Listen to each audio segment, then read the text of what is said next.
Still got the tag though.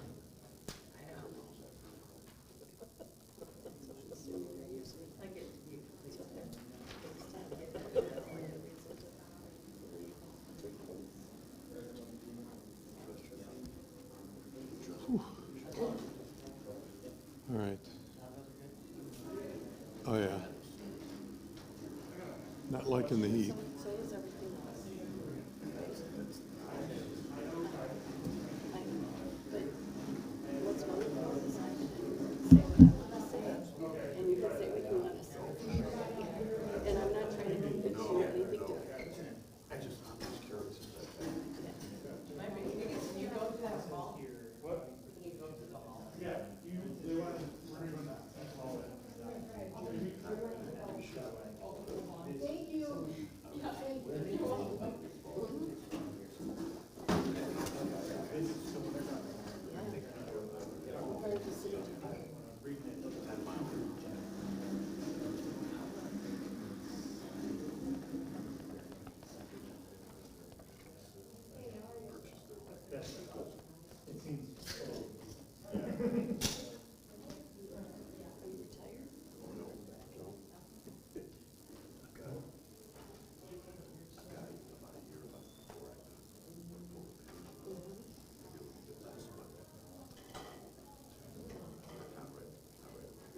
What kind of work do you do?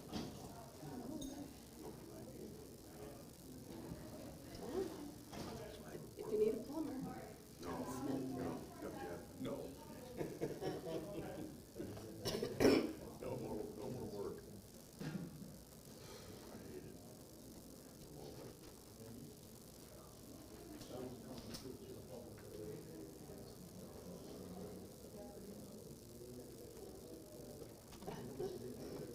I didn't see that.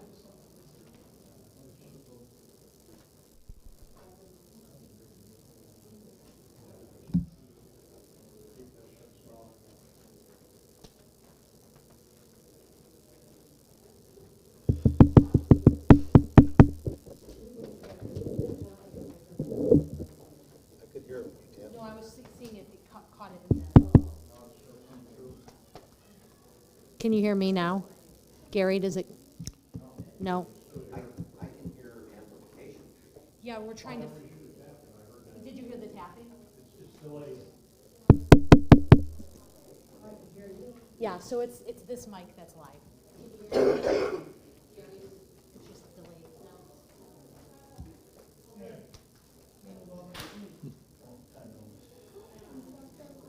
Councilman Lafferty.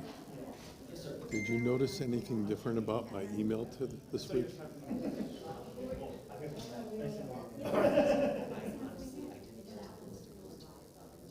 Okay. I did something intentional to see if you'd catch it. Okay.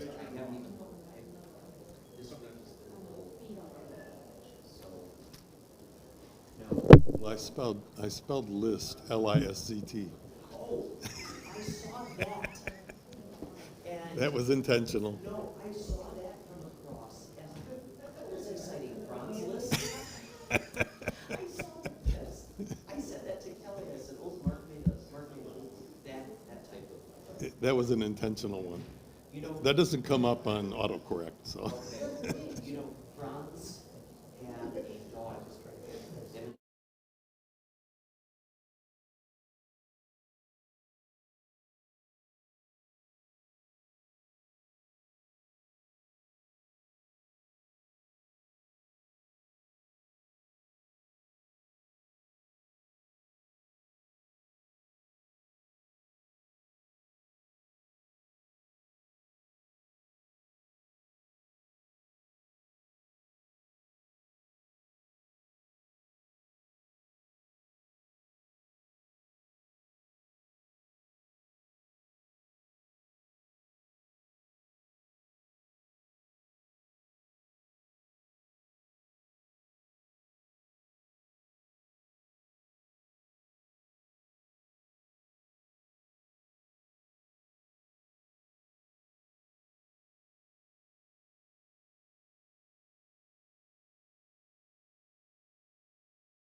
1,300 is a huge increase.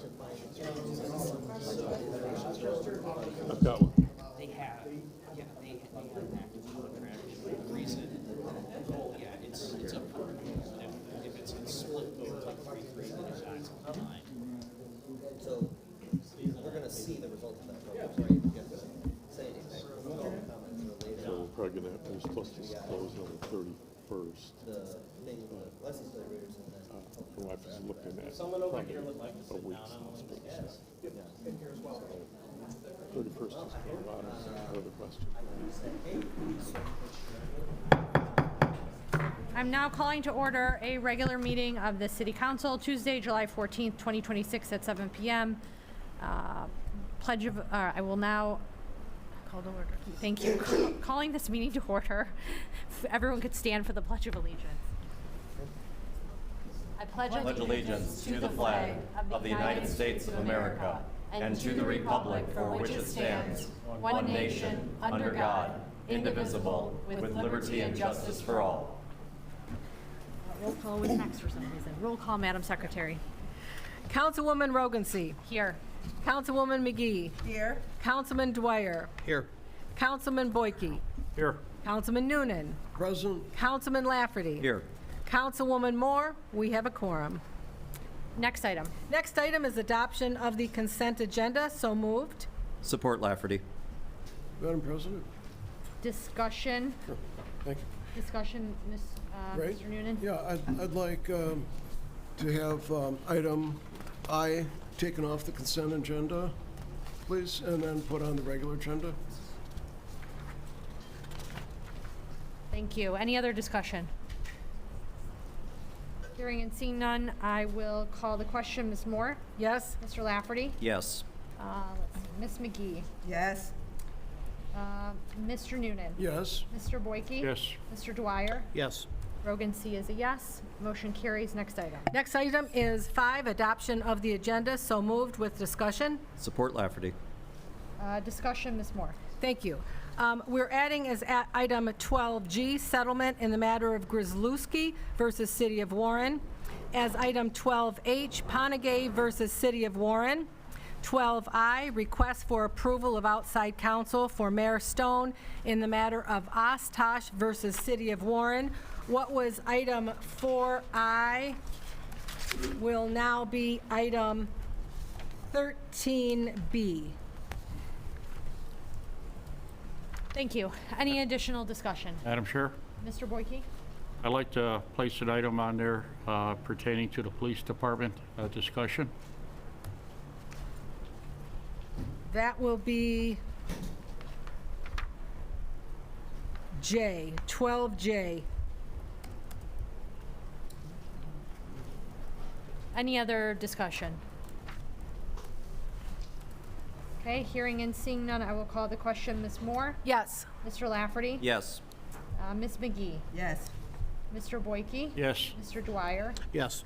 Mr. Noonan? Yes? Rogan C. is a yes. Motion carries. Next item. I'm sorry, yeah, thank you. Just a couple notes. For folks that are here about Flock, I just want to make sure everyone is clear on what we're actually voting on. So Ms. McGee had asked 2 meetings ago to have her vote reconsidered on the contract for Flock. The vote that we're taking tonight is whether or not we will allow her to reconsider her vote. We're not voting on Flock. Yes, we are. We will vote on Flock if it's reconsidered. Today, yeah. Today, if it's reconsidered, but there is if it is not reconsidered, if her vote is not voted by 4 people on this body to be reconsidered, then there'll be no vote on it. The original vote stands, just so that everyone is clear on what we're voting on. Additionally, the network is having issues, so folks who are streaming, it's apparently moving in slow motion. Our IT and communications department is aware and working on it. And then we apologize for the heat in the room today. Unfortunately, the air conditioning is not functioning properly. Did I miss anything? No. Okay. Okay. Next item. Thank you. Next item is 6A, calendar of pending matters, motions to receive and file. Support Lafferty. Any discussion? Hearing and seeing none, I'll call the question. All in favor? Aye. Any opposed? Motion carries. Next item. Next item is 7A, approval of the bills of the General Revenue Fund. So moved. Support Lafferty. Any discussion? Hearing and seeing none, I will call the question. Ms. Moore? Yes. Mr. Lafferty? Yes. Ms. McGee? Yes. Mr. Boyke? Yes. Mr. Noonan? Yes. Mr. Dwyer? Yes. Rogan C. is a yes. Motion carries. Next item. Next item is 7B, approval of the bills of the water and sewer systems. So moved. Support Dwyer. Any discussion?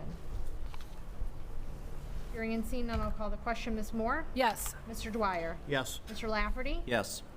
Mr. Noonan? Yes. Ms. McGee? Yes. Mr. Boyke? Yes. Rogan C. is a yes. Excuse me, motion carries. Next item. Next item is audience participation for agenda items only. So members of the audience who want to address City Council this evening may do so by filling out a form over there. This is for agenda items only. If you have items that are beyond the agenda, there is an additional audience at the end of the meeting that you're free to talk about whatever you'd like for those 3 minutes. As a reminder, everyone did really great the last meeting that folks were there. This is a business meeting.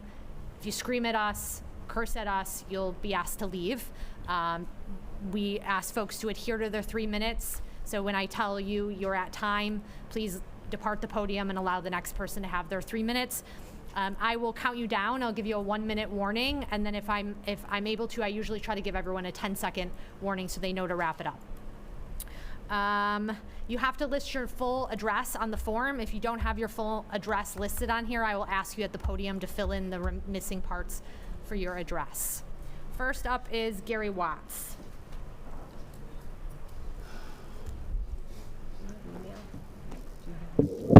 I would just urge you to continue on with the flock. I've read all the nonsense that's all over social media and forum groups, and it's totally false information. It's one of the best tools the police department has received lately in their toolbox. And like I say, people are just spewing all kinds of nonsense that's not true. And it's not downloading anybody's phone. It's not taking anybody's picture. You know, I mean, I could have went through the parking lot on the way in and took a picture of every car and every license plate. It's public information, so thank you. Next is Lori Harris.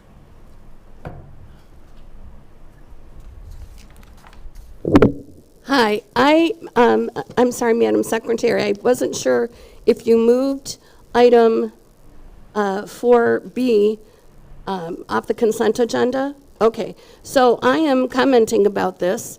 I don't think we should ever settle anything with Harvest Time and Curtis Ostash, ever. Harvest Time, you're looking at me like it's not in the agenda. We're asking for a closed session. Okay, well, I hope that there's not a settlement in this closed session, because he has dragged this city through the court system, refusing to be served. This is a consistent pattern, and he does not deserve anything. So I pray that this is not going to be a settlement conference, and so that's that. And then about Flock, I believe that it's a tool that the police can use, and I have no reason to doubt what these gentlemen or women have shared from the police perspective. And I believe that if it's used appropriately, and I'm going to trust that it is, that it's a great tool. And I also want to say to the people at the last meeting who were from the garden, the Warren Garden, for you to kind of threaten to council people that you would make sure that they were not elected if they approved Flock. How dare you?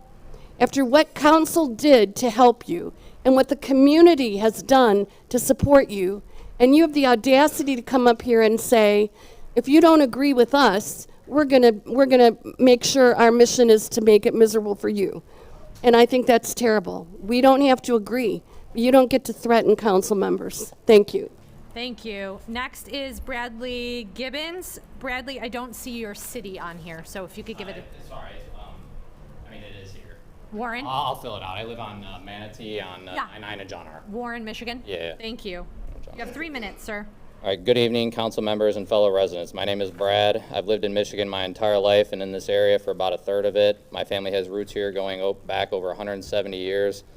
I love this state. I wouldn't want to live anywhere else. That's why I'm standing here today. I've never been particularly political, but I've always believed in basic freedoms we have as Americans, and I never imagined I'd be speaking at a city council meeting about mass surveillance. But here I am nonetheless. I'm here to ask you, along with many other residents, to cancel the contract with Flock Safety and remove these cameras from our community. These cameras don't just read license plates, they record where vehicles travel throughout our city and store information almost endlessly. It creates a detailed record of people's movements even when they've done nothing wrong. When I was in high school, I read George Orwell's 1984. It was a warning about what happens when the government has too much power to watch ordinary citizens. I never thought we'd see something like that develop in my lifetime, certainly not here at home, even though I grew up in the age of technology. But the technologies like this are moving us in that direction far too fast. Our Constitution's Fourth Amendment was written to protect us from this very thing. Our founders warned against giving government this kind of unchecked power. Mass tracking of everyone's movements crosses that line 10 times over. If the members of this council have ever read 1984 and still decided to vote for this technology, then you are on the state side of that equation in the book, and you are no friend to the people. If you haven't read it and still voted for this, and continue to, it shows a scary lack of foresight and the ability to understand the negative effects of the power that you wish to implement. There are also serious practical problems. Flock Safety has faced repeated criticism, and rightfully so, for not being fully transparent about who can access the data and how it's shared, sometimes with agencies far beyond our local police. There have been multiple extensively documented cases across the country where officers misuse license plate reader systems to stalk people, including women that they had a personal interest with and/or conflicts with.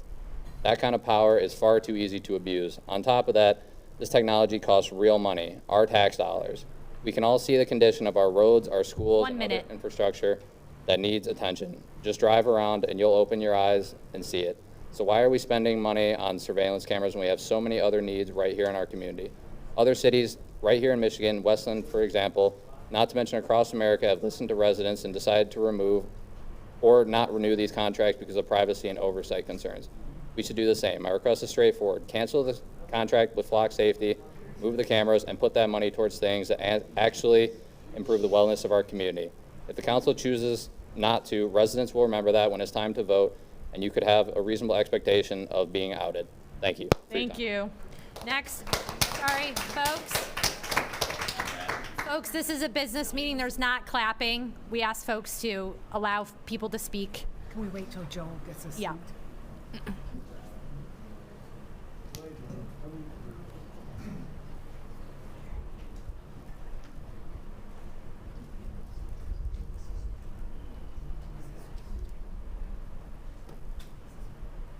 After Mr. Vanderlinden has had a seat, next up is Thomas Smith, and after Thomas is Gabriel. Thomas, I don't see your city on your, thank you. You have 3 minutes, sir. Excuse me.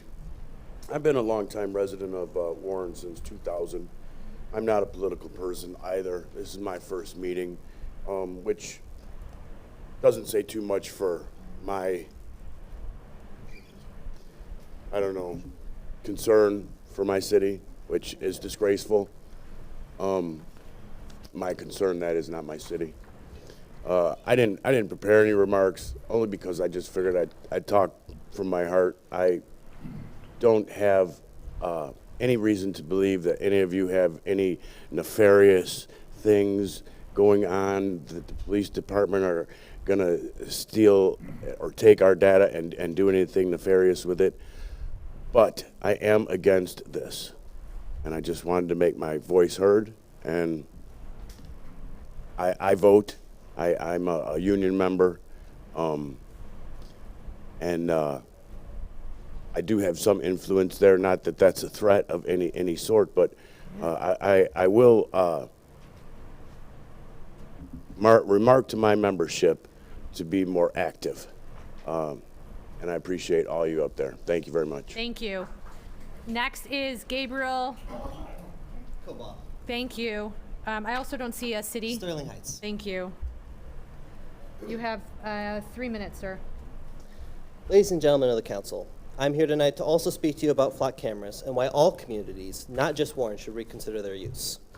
Flock will tell you that these cameras are only capturing license plate images, that the images are stored securely, and that the capturing of this data helps law enforcement police violent crime. It is the backbone of the case they make to cities and municipalities all across the country. However, independent research has refuted all of these claims. Researchers have been able to walk up to these cameras on the street and gain access to their supposedly secure data in less than a minute. These security vulnerabilities have been reported to Flock repeatedly, until little to no substantive action has been taken to patch these holes. An examination of these cameras showed that they not only capture license plates, but also images of faces, in some cases storing that data indefinitely. Combined with shoddy security in place, this represents a liability nightmare and a terrible violation of the privacy of the citizens. It's not at all proven that widespread license plate readers actually help reduce crime or raise arrest rates. Much of the data Flock will present to you to this end comes from studies commissioned by Flock employees, which are biased by their very nature. They fail to account for the fact that crime rates have been falling since well before the implementation of these technologies.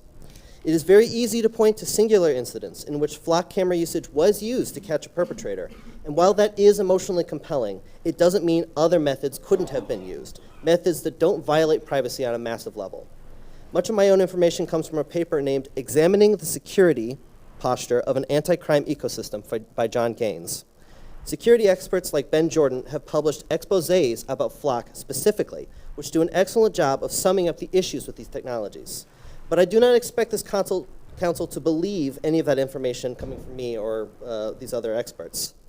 If these cameras, maintained by a private, for-profit company, are going to be put up everywhere, at the bare minimum, the city should conduct audits of these technologies run by independent researchers. Flock is only the most well-known company. Big tech will continue to offer magical technological solutions to all of our problems that come at the cost of our privacy. It is up to government to at least delay the adoption of these technologies until they have been thoroughly vetted in a transparent and accountable way. Thank you. Folks, please, no clapping. Next is Philip Dirk. And what is, how do you say it? Decker, sorry about that. No, that's my fault. And then after Philip is Brendan Cooper. You have 3 minutes, sir. So in 2025, 31 cities across the United States canceled their contracts with Flock Safety.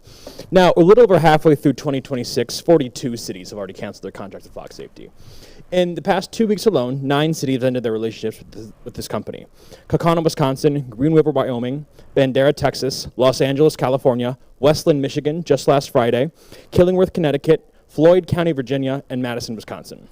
The most commonly cited reason for these contract cancellations is public opposition. Bandera, Texas, with a population of 829, could not be more different than Los Angeles with a population of 3.9 million. But the residents of both these cities are in agreement at one thing. Regardless of political opinion, race, gender, age, Americans all over are overwhelmingly united in their opinion that they don't want mass surveillance in their communities. We're seeing nationwide pushback in response to Flock Safety's rapidly constructed surveillance network. I'm not here to doubt the tool's benefits to police or its effectiveness in solving crimes, because honestly, I don't really care. The rest of America doesn't really care. The people are making their opinion clear. We don't want Flock or anyone else surveilling us. It's not that we don't want an effective police department. It's that we recognize we can have an effective police department that doesn't come at the expense of our privacy. So you've heard from Warren residents talking about how they don't want Flock. You've heard data from residents who canvassed over 700 Warren homes, the majority of which stated they don't want Flock either. You've heard from residents all over Metro Detroit saying that even though they don't live in Warren, like myself, they're against it because it still affects them. I have sent you all sourced lists of Flock's well-documented malfeasance and lies. So why aren't you all trying to change your votes? The people don't want it, and it's a shady company to begin with. So we know you can change your votes. We'd all really prefer if you did. So do you not believe in the public should have a say on whether or not they're surveilled? I don't want to think you're in the habit of ignoring the wishes of your constituents. Flock is not a path forward to safety, and if you choose to move forward this, those of you who vote yes owe the people of Warren a very thorough explanation about why you chose to collect their data about their lives against their wishes and put it in the hands of a known bad actor. Thank you. Thank you. Next is Brendan Cooper. After Brendan is Kenneth Fitzgerald. 3 minutes, sir. Hello, Council. My name is Brendan Cooper. Sorry if I'm a little jittery, first time doing this. Welcome. 3 minutes, I'll just get right into it. According to the New York Times, there's been an officer in Milwaukee who has been criminally prosecuted, I believe. He used Flock 124 times in order to spy on a person he was dating at the time, and he tracked her ex 55 times, a total of 179 times using this technology. I know that Flock says they have safety protocols to prevent this sort of thing. You had to input a reason for why you are using the technology. I don't believe that that is working if somebody can do it 180 times and then get in trouble. According to the Chicago Tribune, the city of Evanston in Illinois ordered Flock to take down their cameras after deciding to terminate the contract in August of 2025. Flock in early September took them down, but at around September 18th, they reinstalled about 15 to 18 cameras. This was only known to Evanston because a Flock technician called the local police department asking where to find the power source for the cameras. I don't believe we should be using a company that is actively reinstalling cameras despite the city's wishes.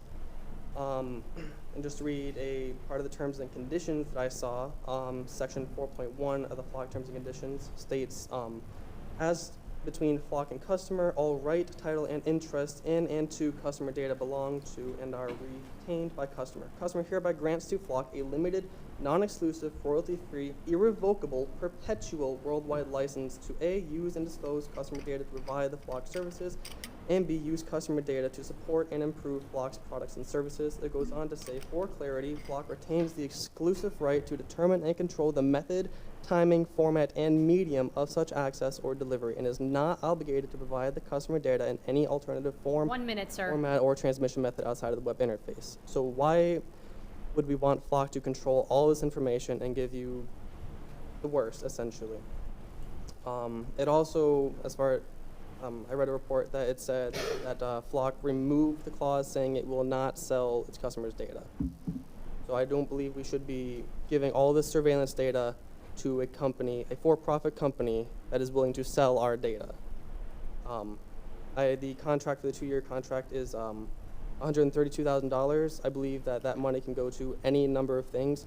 Personally, I think even burning it all in a bonfire would be a better use of the money. Thank you. Thank you.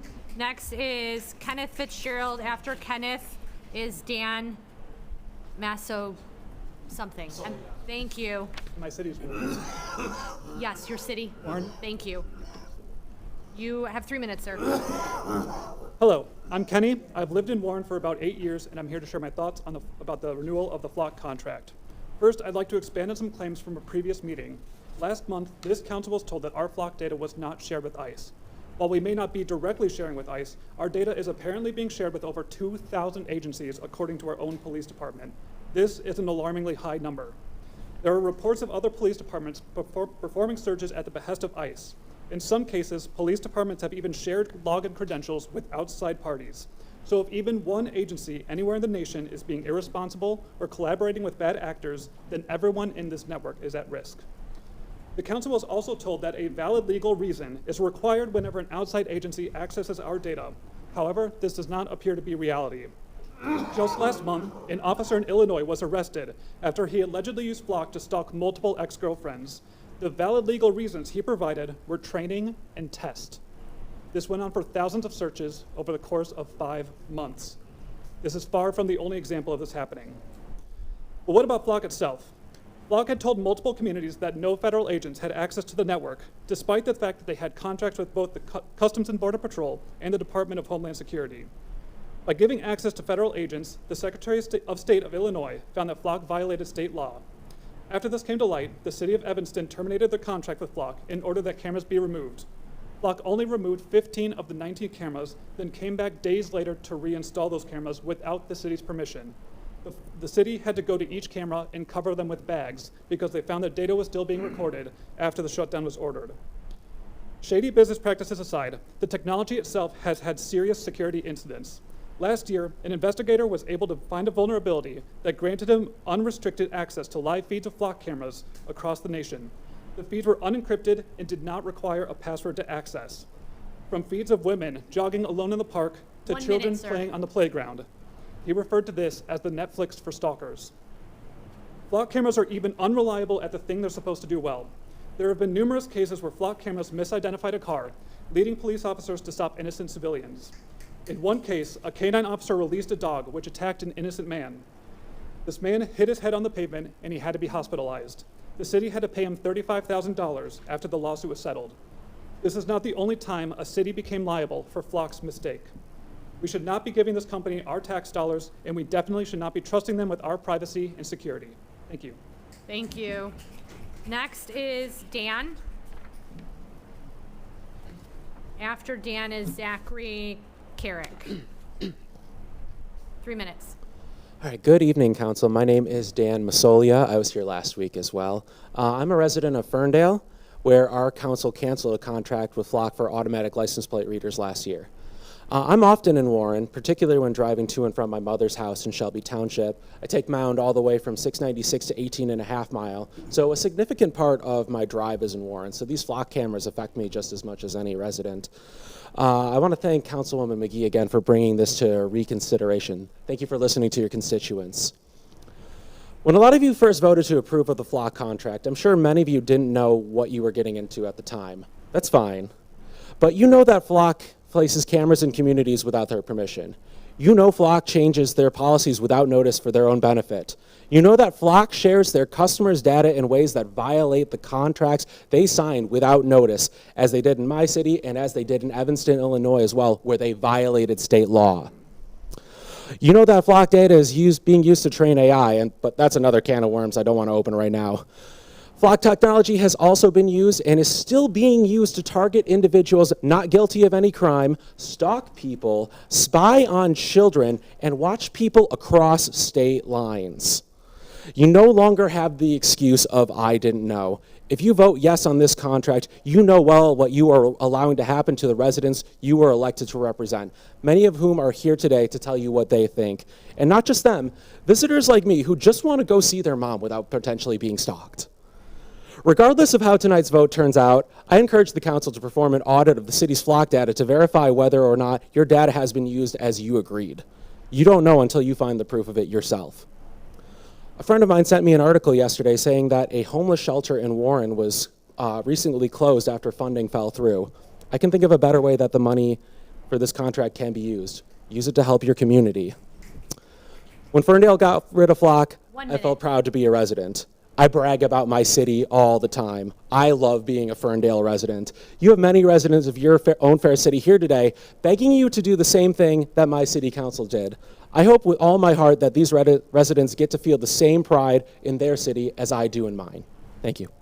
Thank you. Next is, folks, the clapping and snapping, please. It's a business meeting. Zachary Carrick, and then Chris Gorin? Guerin? I apologize. It's okay. 3 minutes.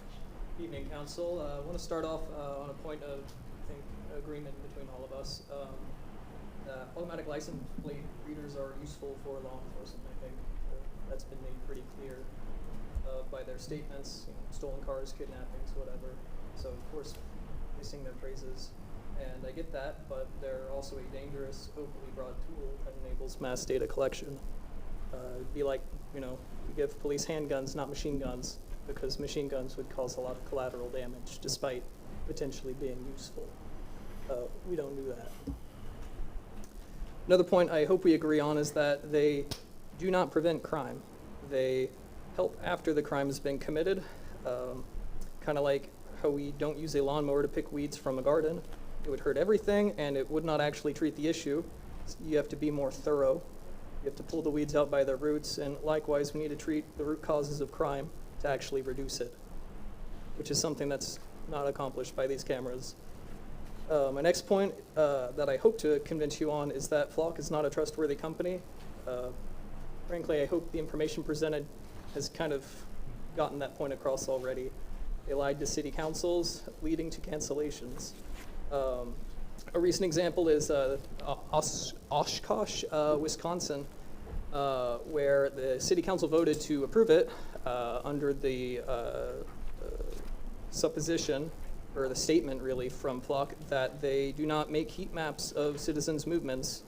When the chief of police came forward to the city council saying, actually, they do, when he found out, they voted to cancel it the next day. It was less than 24 hours for that contract. They're just frankly not trustworthy. This is not the only instance. It's certainly not the last. And additionally, they're leaving their cameras running. I think that's already been touched on as well. Why the data collection is the product. So 1 minute. They get money from the contracts. They get even more from the data collection, the AI training, etc. It's trading mass surveillance of our citizens, of your constituents, for the benefit to law enforcement, which I don't think is a fair trade. I think there's, a better system that can be set up to make everyone happy. Right now we have limited auditing, and Flock and their data pooling does not actually safeguard against abuse. It's open to more than 2,000 agencies, including ICE. You can input any reason to access the data, no warrant. It has intentionally loose security, but it's framed as secure. Yesterday in Maine, a 26-year-old man was murdered by federal agents in front of his wife and 3-year-old daughter. The same federal agency kidnapped a grandma who had just dropped off her grandchildren at the bus stop at a school in Warren. The same federal agency that Flock is enabling and you enable through working with them. You're at time. Thank you. Thank you. Chris? And by RO, do you mean Royal Oak? Royal Oak, yeah, sorry. Atrocious handwriting. I got all the works there. No worries. You have 3 minutes. Thank you. First, I'd like to thank the council for letting us speak here, especially you, Angela, for reiterating kind of like what the situation with Flock was and for the vote. I want to first start by saying a little bit about my background. I know whenever somebody gets up here, it can kind of get drowned out in a sea of voices. So, former teacher, high school teacher, current engineer, automotive, and generally, everyone here is saying all the right stuff. They're giving you specific cases that have already happened, and they're telling you about some future things that could happen. I'd like to focus more on the bigger picture. So when it comes to this sort of big security network that they're building, it comes down to who has the keys and what's the weakest link. So your police officers are probably the greatest link. They're the ones who are going to treat it with the most respect. They're also the ones who will be held the most accountable. Now, what's the opposite end of that? The opposite end of that is the Flock company themselves. You're not going to be able to know exactly what they're doing. You don't actually know what the code is for these sorts of softwares. They could put anything they want in those codes because they're not exposing that code to you. Not only that, if somebody actually wants to do harm, they're not going to come here and do it. They're going to go into the system. They will have 30 to 60 days, however the contract's set up, to figure out where anyone's been and where anyone's possibly going to go. We're not talking about a small threat here. We're talking about NSA level of threat. So your police officers do a great job vetting themselves. They do a great job here. Hell, I was originally from Jersey. I heard Eminem. I heard all he said about Warren, I came here, especially nowadays, I rode my bike here. It's a great community. That sort of situation isn't calling for this nuclear level of surveillance that you're signing up for. So I just want to caution you guys, when you do sign something like this, you're exposing everybody who drives through. And that means anybody, including yourselves. 1 minute. Thank you. So just keep that in mind. Foreign diplomats that drive through, any sort of government officials, they're all on that record. And if somebody gets a hold of that record, they can do anything they want with it. They'll have that same access the police will. And I guess to just kind of end this, one of your council members is just asking for a revote. As a council, your general job is just to do votes. You bring new matters, you do votes here. So if your council member just wants to change the vote, let them. If you guys don't change your mind at the end of this, keep the same vote. I think it's a simple enough decision for the first one. Thank you. Thank you. Folks, clapping, please. Miglina? Can you pronounce your name for me? Miglina, okay, got it. 3 minutes. So, I am short, let me make sure. Can you hear me? Awesome. So, good evening, everyone. I am a resident of Warren. I've been a resident for over 6 years now. I vote in every election, every 2 years. This is my first Warren City Council meeting, better late than never. I came today because I wanted to speak on not only Flock, but also the data centers. I know that is also on the agenda later on. And I worked in public health for many years. I've dealt with people's information, their privacy, their deepest and darkest moments. And I've cataloged all of that information in different medical records, in different file systems, and made sure to take the utmost responsibility to make sure that it is secure and it is treated with dignity. I am also on a council, so I understand how soul-sucking sometimes being on a council is. But the part of being an elected member of a council is that there is a responsibility and a duty to the people that you are representing and to what you are doing. And so I appreciate the council members who are looking at me right now. It really is appreciated. And I wanted to highlight, I'm a data person. People have highlighted data to all of you. They've highlighted different misconducts and things like that. A tool is a tool, and it can be used in bad ways and in good ways. And I wanted to talk about specifically with Flock, with the money that is being used. It was calculated that the city would only get $66,000 back to their investment. And so I don't believe it's worth selling out all of your constituents for this. It's a low return on investment. And I think that specifically for data collection, it really is a matter of looking and making sure that, you know, do they have the reputation? What is their past conduct? What is their future conduct supposed to be? And so right now, this is a pattern of behavior that has been occurring. And so I implore you to please allow a revote for Flock. They've broken contracts, disobeyed. It is the utmost important that we take the dignity of your constituents in hand when you think about this vote. And so please make sure to look at these license plate readers and think about the bigger picture here and what it means voting for this and protecting your constituents. There are wonderful things about this city, and I think that, you know, thinking about a moratorium on the data centers, not only is a moratorium recommended, but in order for You're you at guys— time. Sorry. Thank you. Appreciate it. Next is, it looks like, well, let me stop and say next. Jason Nielsen. Is there a Jason? Yeah. Jason, just to clarify, your item is about not related to anything on the agenda. Is that correct? No, it should be. I'm sorry? I thought it was. That's what they told me. So let me research it a little bit before I call you back up. That's fine. Carl Martin Henley.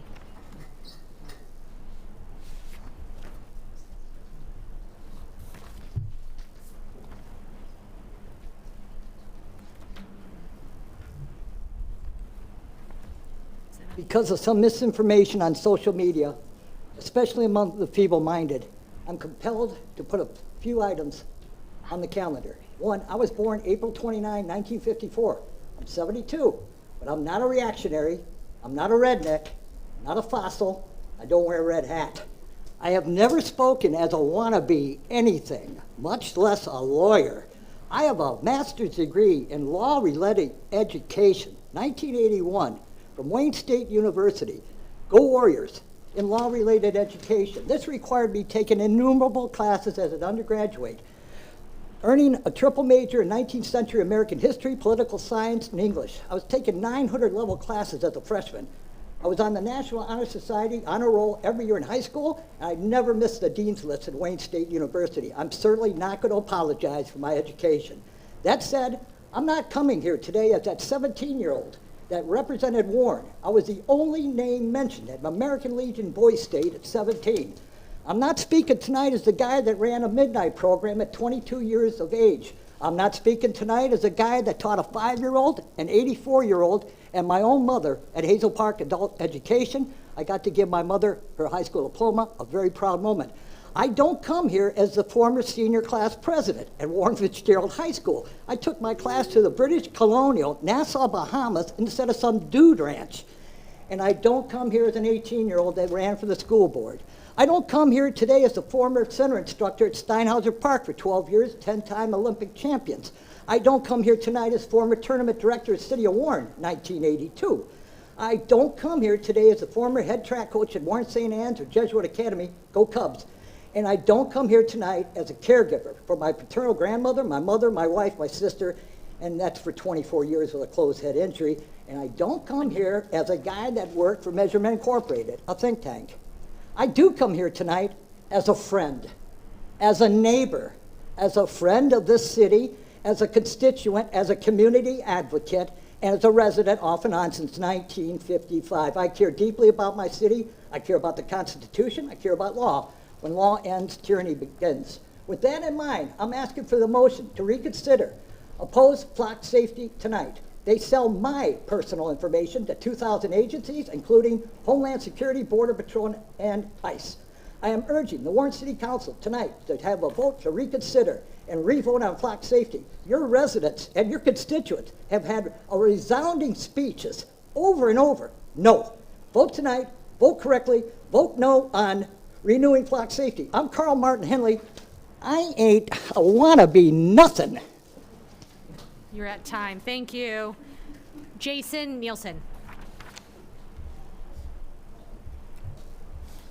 It probably doesn't seem like I'm on the agenda because I'm not here to talk about flock cameras. You're okay. But, so, my name is Jason Nielsen. I'm the president and CEO of Next Mission Outdoors. I'm on the agenda today to be recognized as a nonprofit operating in Warren, Michigan.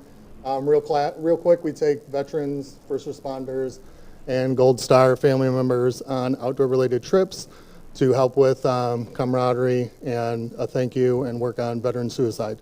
So that's basically it. That's what we do. Hopefully you guys can recognize us as operating. It was approved. We already approved. Oh, it was? And the Okay. consent They told me, I got an email that said to come here and talk to you and then, all right, perfect. All right, thank you. Thank you for your work. Next is Joel Vanderlinden. After Joel is Jeff Matthews.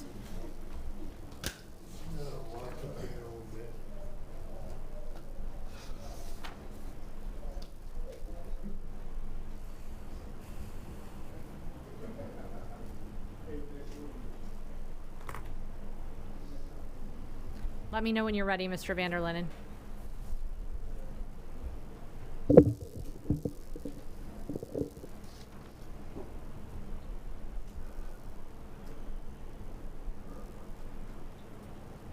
Hello, Jesse. Joel Vanlin, longtime Warren resident. I'm here on this flock item.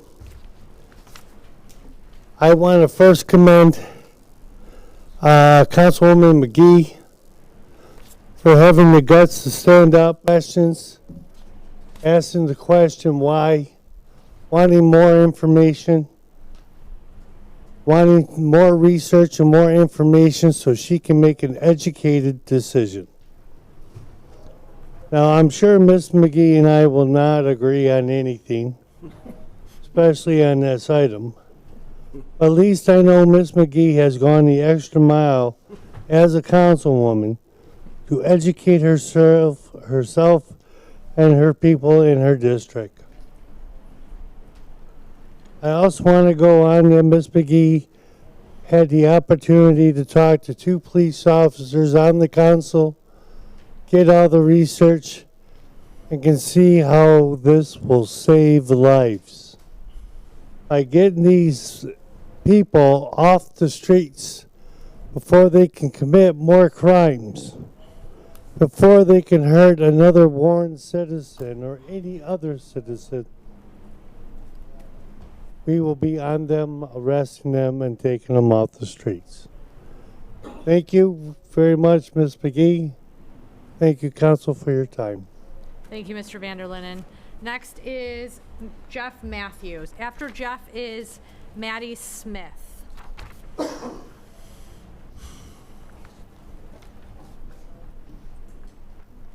3 minutes, sir.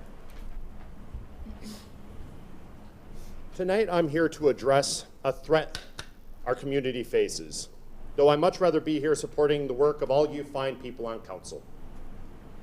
This past year, I've had the opportunity to get to know and work with all of you. My belief in all your good nature gives me hope.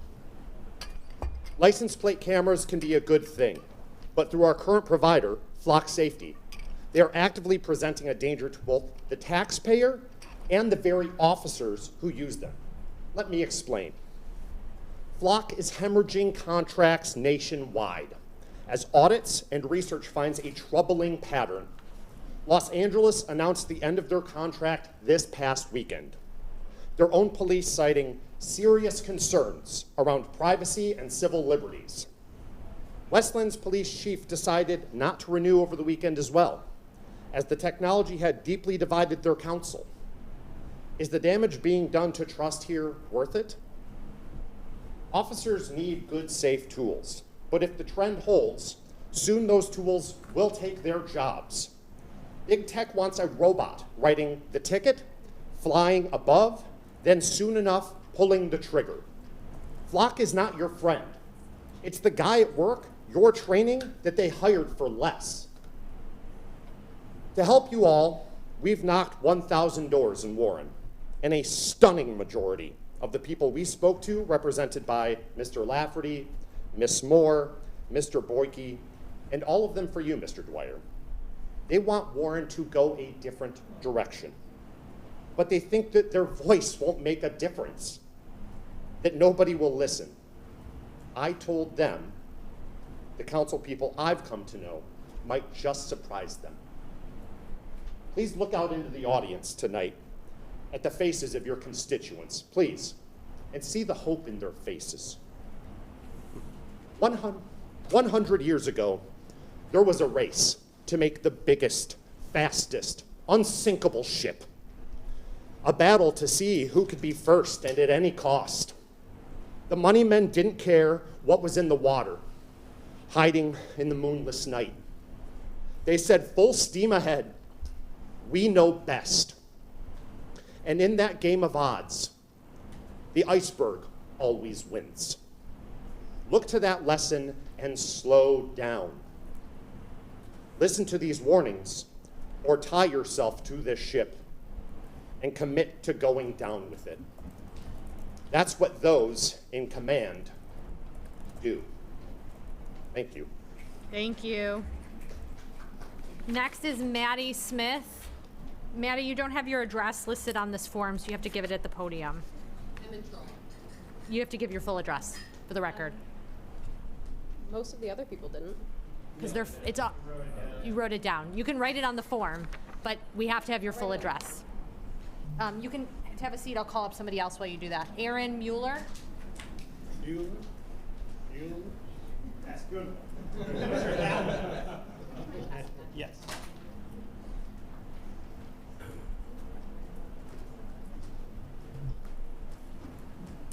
You are all set, sir. 3 minutes.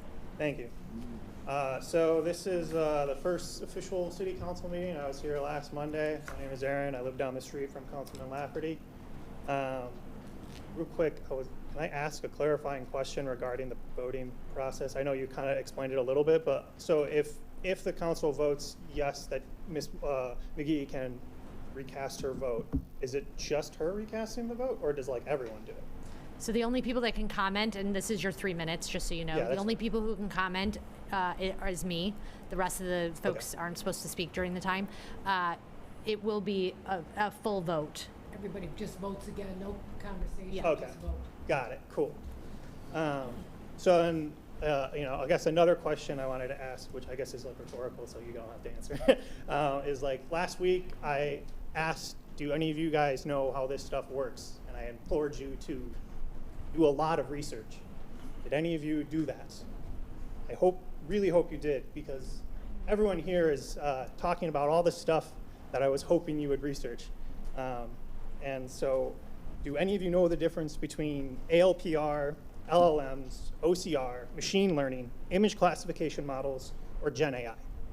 Those are all different technologies, and they all are great tools for a lot of different use cases, but they can all also be used like a machine gun to mow down a group of innocent people.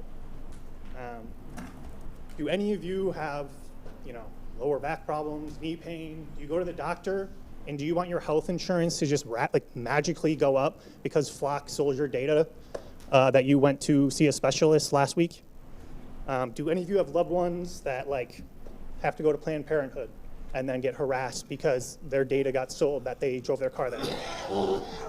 As someone who works in tech and has a pretty big affinity for technology, these tools are amazing and they can do amazing things. But I think we've all heard of data leaks before, and it's pretty much inevitable if Flock hasn't already been hacked and leaked all their data. They just haven't told us yet. A common thing I hear is that, I don't really care about privacy because, I don't have anything to hide, which one of my fellow constituents said last week. But that's basically the same thing as saying that you don't care about free speech because you don't have anything to say. I said last week that I really, really hope that you guys do the right thing.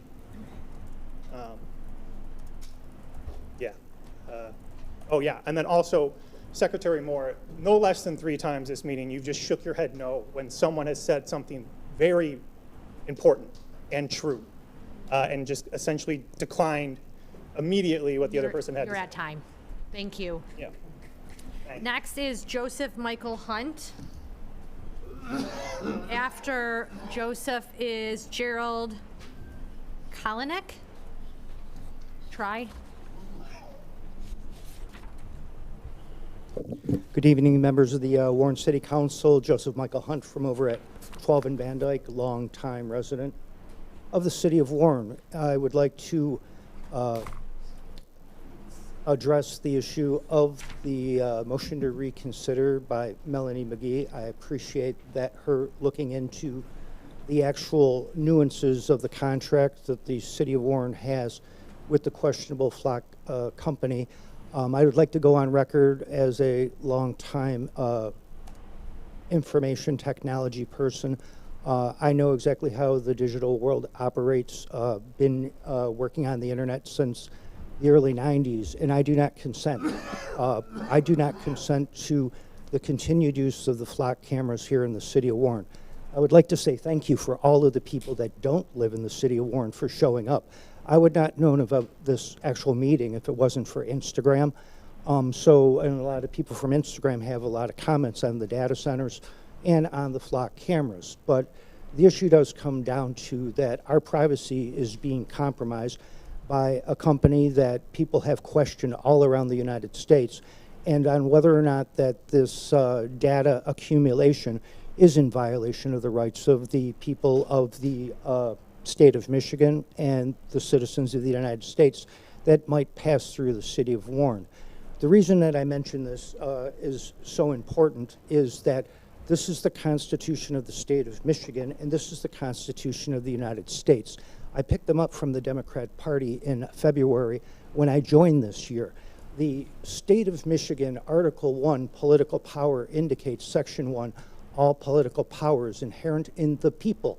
Government is instituted for their equal benefit, security, and protection.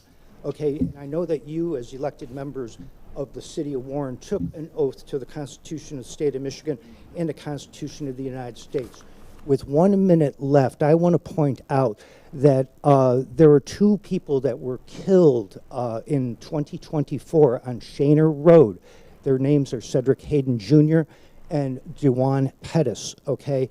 They were basically on the road when law enforcement officers of the city of Warren were speeding over 100 miles an hour down Shaner Road and terminated their lives unexpectedly because they were responding to a Flock alert.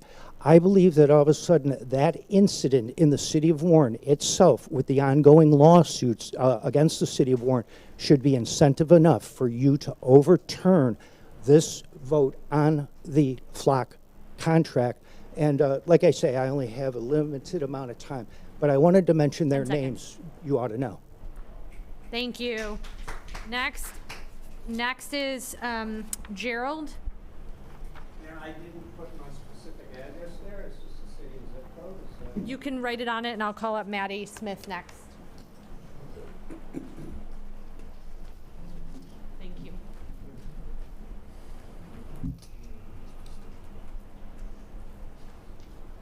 Flock Surveillance is a company, to put it simply, that prioritizes profit over people and, honestly, safety.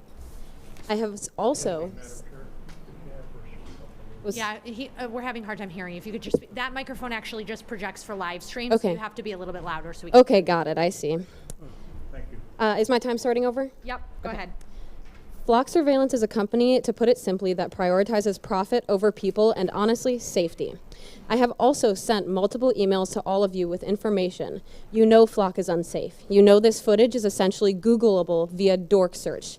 D-O-R-K search. If you don't know what that means, look that up. This is a threat from any angle beyond the 2.2 thousand-ish agencies Flock gives blanket access to. Not just law enforcement agencies. This is also a foreign threat. Once more, this footage is all Googleable. And beyond the safety of citizens, Flock's safety left the Dallas, Texas Police Department's API key open, allowing squad cars' live GPS locations to be tracked by anyone. Again, through Google. Safe products are easier to sell, so the only reason this company thought the profit of skimping on safety would outweigh the profit of longtime, happy, repeat customers is because they thought we wouldn't notice their lack of safety. Once more, to put it simply, they think we are stupid. Not only do they prioritize profit over their digital safety because it is their safety.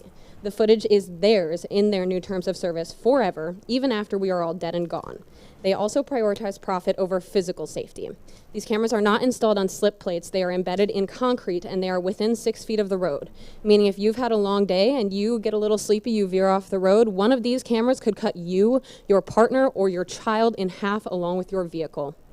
Someone who used to work for Flock came out and said that these installations were maximized for profit and for ease. He said that they installed these cameras in 15 to 30 seconds, which explains why there are no safety procedures.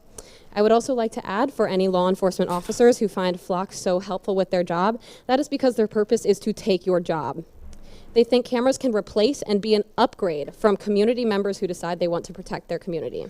In addition, I would like to speak briefly on data centers. They are poisoning your constituents' land and world, and they will be obsolete by the time they are all built. The AI bubble will pop, so do not buy into it for the price of your community members' health and safety. As many other people have said, your citizens are clearly against Flock and data centers, and you are supposed to represent them. If you won't do so, I'm sure they will find someone who will, just as my district is with David Woodward. I ask you to vote for a revote on the Flock cameras and to vote or even act in your personal life in any way you can against data centers. Thank you. Thank you. Next is, let's see, Gerald. You're back up. After Gerald is Rachel Coogan.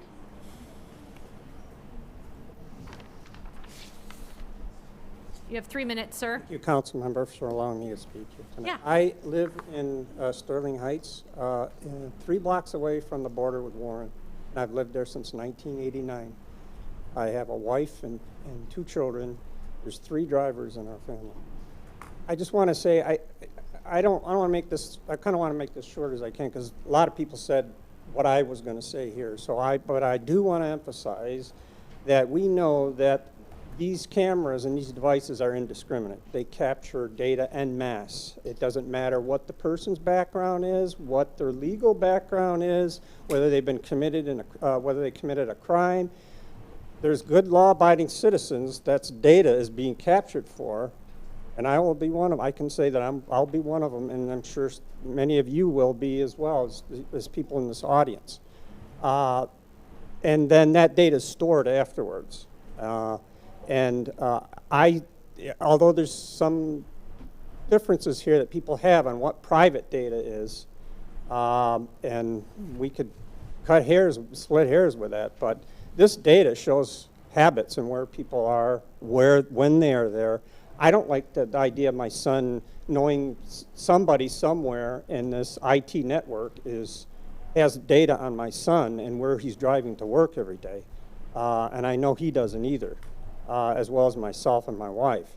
So I don't know what the contract says and where this data or who it's being shared with, but that should be spelled out in there. Retention time should also be, retention of the data should be outlined in that. And as another person here had mentioned, audit. So I come from the IT industry, and part of my job was auditing systems. And that was to make sure they were secure, that they weren't being, data wasn't being shared outside the company. And I would encourage this council to keep that in mind, that it is audited at least on an annual basis, and where that data is going, that it's purged when it's supposed to be, and that it's a choice of the council and the citizens of this community who the auditing company is. No vendor should have a say into who that auditing company should be. So that's all I wanted to say. Thank you. for your time.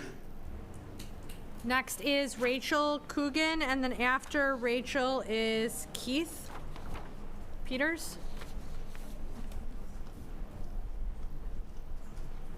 Hello. 3 minutes. My name is Rachel Coogan. I'm a citizen of Warren, and I also would like to start by thanking Councilwoman McGee for taking the effort to research and reconsider your vote. Furthermore, I'd like to urge the rest of you to do the same. Flock's standard contract stipulates that they can retain all images indefinitely, irrevocably, and perpetually. What that means is that regardless of the changes in law that are presidential decree that are later found to be unconstitutional, you will have preemptively granted access to our images and data, regardless of whether or not it's a blatant violation of our constitutional rights. You will not be able to take that data back. You will not be able to stop any future data from going to that cause, even if you disagree with it. The Holocaust didn't start by rounding up Jewish people. It started by rounding up people who were disabled, trans, gays, anybody that the administration did not agree with. With repeated oversteps on civil rights issues from the current administration, from DOJ to ICE, my family is a vulnerable population. As a parent of a trans autistic child, I'm terrified at some point a law will be passed that allows them to round up my child. You will have granted them access to our images, our license plates, and anything else that they need to find us. That makes it possible for them to take out people with disabilities. That makes it possible for them to identify people who are trans and people who offer any kind of political dissent. You can't take that back. Allowing this level of access to a for-profit third party is a clear and direct violation of the interest of your constituents. And I urge you all to reconsider your vote. Thank you, folks. Keith Peters, and Keith, I don't have a city for you, wherever you are. Is there a Keith Peters? Okay, I will hold Keith Peters. Larry Peters. I will also hold Larry's. Laura Mikulski. Laura, you do not have a city, but I know you are in Ferndale. Yep. Thank you. Good evening, Council. My name is Laura Mikulski. I'm the current Mayor Pro Tem of the City of Ferndale. I'm here to share Ferndale's experience with Flock and why we ultimately decided to end that partnership. We adopted Flock and their ALPR system back in 2023, but after reviewing both the contract and more than a year's worth of audit data, we concluded that divesting was the right decision for our community. When Flock was first presented to Ferndale, the message was straightforward. We were told we would control our data, that the data wouldn't be broadly shared, that federal agencies wouldn't have routine access. They told us everything would operate within the limits of our locally adopted ALPR policy that we put into place to specifically prevent inappropriate use of the data and to limit it to law enforcement for violent crimes and property theft recovery. But when I read the contract, I found that the language that indicated essentially the exact opposite of what their sales team stated, and that's why I voted no in 2023. Then, after the system had been operating for over a year, I wanted to understand how it was actually being used, not based on presentations, but based on the network access audit logs. The results were eye-opening. Over the course of 1 year, Ferndale's ALPR data was accessed more than 4.3 million times. Our own police department accessed it approximately 2,365 times. That means Ferndale accounted for roughly 0.5% of all searches conducted on data collected in our city. More than 99% of the searches came from agencies outside of Ferndale. Many weren't neighboring communities. The top consumers of our data were agencies like Houston PD and Dallas PD, including things like our federal agencies, which the Flock sales reps had the unmitigated gall to tell us that they could not access our data when we showed that the ATF and Langley Air Force Base and even the US Postal Service was accessing our data. At that point, I had to ask myself, were we operating a local public safety tool, or am I using local tax dollars to subsidize a nationwide dragnet that other agencies used far more than we did? I want to read to you a few of my favorite reasons for searching. Because Chase the Dragon, Chick Talk, Hamburger, Irish Travelers, Man Plus Man, Oreo, Overdue Rental, Protest, Romanian, Thirsty, Vice, and Why. The fact that people can use this system in such an unhinged way with no constraints should be justification to essentially divest from it. I'm asking you tonight, take a look at your data, access your network, access audit logs, and look to see what your WARN data is being used for across the nation and what your local tax dollars are subsidizing. Thank you.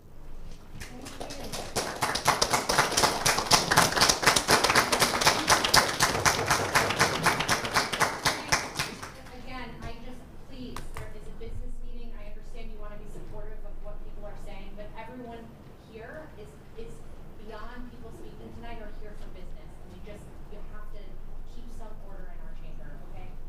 Thank you. Next is Drake Burr. And after Drake, you don't have a city. Oh, sorry, Warren. Thank you. You have 3 minutes, sir. And after Drake is Heather. Hello, everybody. My name is Drake Burr. I'm a veteran. Been living in Warren for the last 4 years, but I am a lifelong Michigan resident. I would like to first thank all the beautiful people of Warren and beyond for coming out here tonight. It's very easy to go online, see discourse regarding Flock security, and think that it's all bots and nonsense. But when you come out here tonight, you see lots of our residents, lots of our locals, people of Warren and beyond coming out and saying that this is wrong. Call this an automated license plate reader would be a simplification to the point of inaccuracy. According to Flock's own information that was provided, Flock Camera states that it tracks users riding bikes, ATVs, and people based on motion capture, not reflections based off of the license plate. If you integrate it with audio surveillance, it has an accuracy rating up to 35%, meaning it is wrong 65 to 92% of the time. Furthermore, in May of 2025, a Johnson County sheriff in Texas used at the time 83,000 cameras across America on the Flock's network to hunt down a woman who was seeking an abortion outside of Texas with the intent to investigate her for the death of the child. This is wrong. This is a violation of the Fourth Amendment. Don't believe me? Allow me to continue. Here are some relevant case laws. Carpenter v. United States 2018. The Supreme Court ruled that extended tracking via cell phone constitutes a search and requires a warrant. Why, you may ask? Well, my cell phone doesn't have legs. Where it goes, I go. I have to have it on me. Therefore, if you know where it is, you know where I am.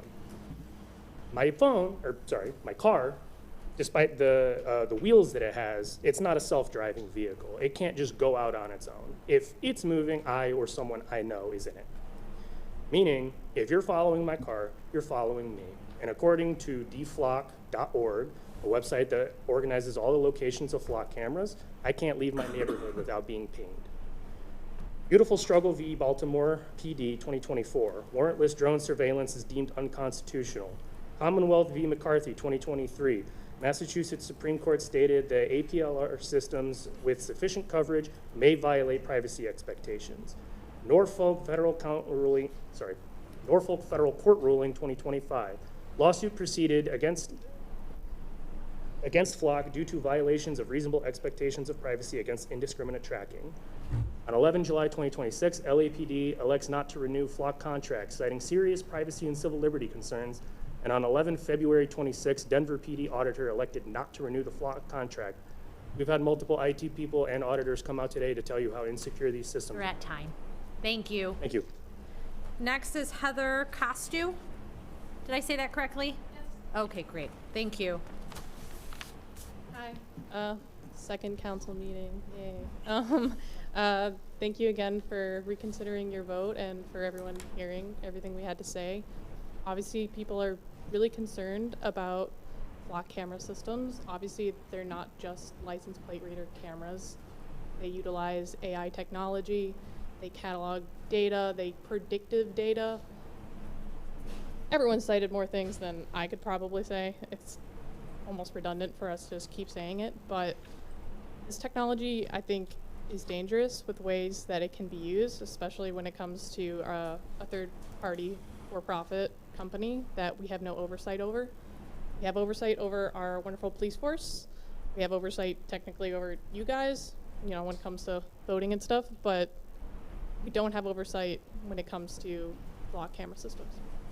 I would also like to ask you guys to consider, obviously reconsider your vote on Flock, but also for the AI data center moratorium. I would encourage we should do that. I think this technology is going so fast and rapid. I think it can't hurt to put a pin on that development and that expansion, especially in our city. Thank you for your time. Thank you. Last call for Keith or Larry Peters. Since there's some new folks in the audience, is anyone holding on to an audience form? No. You can't, yeah, you can't, unfortunately. Okay, that is the end of audience. Next item. Madam Chair. Is announcements. Next item is announcements is 9A.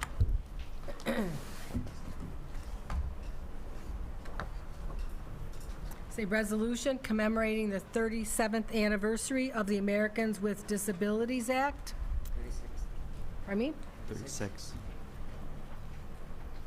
36, thank you. Whereas on July 26, 1990, the Americans with Disabilities Act, ADA, was signed into law, establishing landmark civil rights protections for individuals with disabilities and affirming their right to equal opportunity, full participation, independent living, and economic self-sufficiency. And whereas July 26, 2026 marks the 36th anniversary of the enactment of the Americans with Disabilities Act, a milestone that recognizes the progress made toward eliminating barriers while acknowledging that continued efforts are necessary to ensure equal access and inclusion for all. And whereas the ADA has helped expand opportunities in employment, education, transportation, public accommodations, communications, and civil participation, benefiting millions of Americans and strengthening communities across the nation. And whereas individuals with disabilities make invaluable contributions to every aspect of society as neighbors, family members, employees, business owners, students, volunteers, veterans, and community leaders. And whereas the City Council recognizes the importance of promoting dignity, respect, accessibility, and equal opportunity for all people and encourages continued awareness of the rights and contributions of individuals with disabilities. Now therefore be it resolved that the Warren City Council hereby recognizes July 26, 2026 as the 36th anniversary of the Americans with Disabilities Act and joins in commemorating this historic legislation and its enduring impact on expanding equality, opportunity, and inclusion for individuals with disabilities. Be it further resolved that the Warren City Council encourages all residents to observe this anniversary by fostering understanding, celebrating the achievements of individuals with disabilities, and reaffirming the shared commitment to ensuring that every person has the opportunity to participate fully in community life. Resolution declared adopted this 14th day of July, 2026. Motion to approve. Support Lafferty. All in favor? Aye. Any opposed? Madam Chair, I would like to have this presented to Mr. Tony Baker. Of course, he's not here today. I don't know if, is Lori still here? Okay, I'll get this to Tony. I have a couple other announcements. First, going back to the storm of July 3rd, I really want to commend, first of all, the dispatch people. It was just amazing to listen. There were just call upon call. Our system got overwhelmed where the county was picking up some of our calls. There was 40 calls in the queue at one time when I was listening. It was just amazing how they were able to manipulate it all. The fire department, police department, they were running from one scene to another, traffic lights out, downed wires, small fires. There was a bigger fire even. And then our fabulous CERT team that was there protecting scenes and trying to keep people safe. I know a lot of people experienced power outages that was difficult. And I really, really, really have to emphasize what the DPW did. They were just amazing, clearing out the streets in the days following. Just amazing. And it was tough because it was a holiday weekend and we had a lot of people are out of town and calling in everyone. And we did have to call in some folks from vendors to help us, but everything was cleared in a matter of I think Friday, right? Friday or Saturday. Friday and Saturday, yep. We had it all cleared off. So just amazing work by everybody involved. And we want to thank them. I have another one about a retirement, but I have to find it here if somebody else wants to go, and then I'll come back to that. Does anyone else have announcements? Madam Chair. Mr. Lafferty? I will echo the comments by Ms. Moore. I also want to add in thanking neighbors for helping their neighbors. My street in particular, we had a large tree come down across the road. This was a city tree that came down across the road. This gentleman, with the help of another gentleman, physically moved the tree out of the way to allow enough room for cars to traverse, took out his own chainsaw and hacked away a few limbs. The neighbors, that were out of power, other neighbors invited them in for, warm coffee in the morning, a place to shower and take care of things in the days that followed that they didn't have power. So thank you to our neighbors as well for being neighborly and helping everyone. It's a wonderful show of support. And to Mr. Mazzarelli and your team and all of the departments that assisted, outstanding job. I have one more announcement, and this announcement is about LOVE. And if you miss it, you're going to lose it, because you ain't going to hear it further on down the line. And things ain't going to be so fine. So listen to this announcement this one and only time. The Warren Cultural Commission, Thomas A. Carey Series presents Reputa, the premier Jay Giles tribute band, who is back after their exclusive 3-year tour of Europe, Scandinavia, and the subcontinent. This Friday, 7 p.m. in front of Warren City Square. I cannot wait to see this concert, and I invite everyone here. I do believe a couple of years ago we had a gentleman from the band come and talk to us and said he did not understand why Jay Giles was not enrolled into the Rock and Roll Hall of Fame. Don't know what we could do about that, Madam Secretary, but that's still the case. So thank you. Anyone else before I continue? Okay.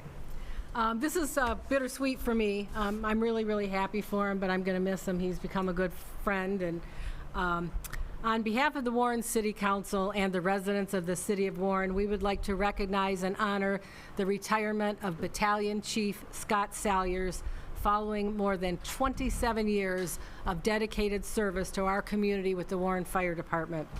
Throughout his distinguished career, Battalion Chief Salyers has exemplified professionalism, leadership, and an unwavering commitment to public safety. From responding to emergencies and protecting lives and property to mentoring firefighters and leading by example, his contributions have made a lasting impact on both the department and the community he served. In addition to his service with the fire department, Battalion Chief Salyers dedicated many years of service to the Warren Police and Fire Pension Board, including serving as its chairperson. In that role, he helped guide important decisions affecting the retirement security and well-being of the men and women who have dedicated their careers to protecting the residents of Warren. His leadership, insight, and stewardship of the pension system reflect his deep commitment not only to public service, but also to his fellow first responders. As Battalion Chief Salyers concludes more than 27 years of service, we extend our sincere gratitude for his commitment, courage, and countless contributions to the city of Warren. His leadership and service have helped make our community safer and stronger, and his impact will continue to be felt for years to come. Please join us in thanking Battalion Chief Scott Salyers for his distinguished career and in wishing him and his family many years of health, happiness, and fulfillment in retirement. Congratulations, Scott, on your well-earned retirement, and thank you for your service to the residents of the city of Warren.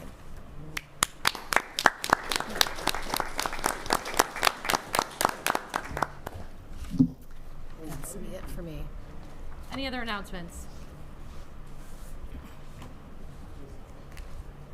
Okay, next item. Next item is 10A, which is a public hearing. Receive comments on proposed application for CDBG DR funding from the Michigan Economic Development Corporation funding for mitigation and resilience planning. Is anyone from the administration available to give a brief summary? Okay, thank you.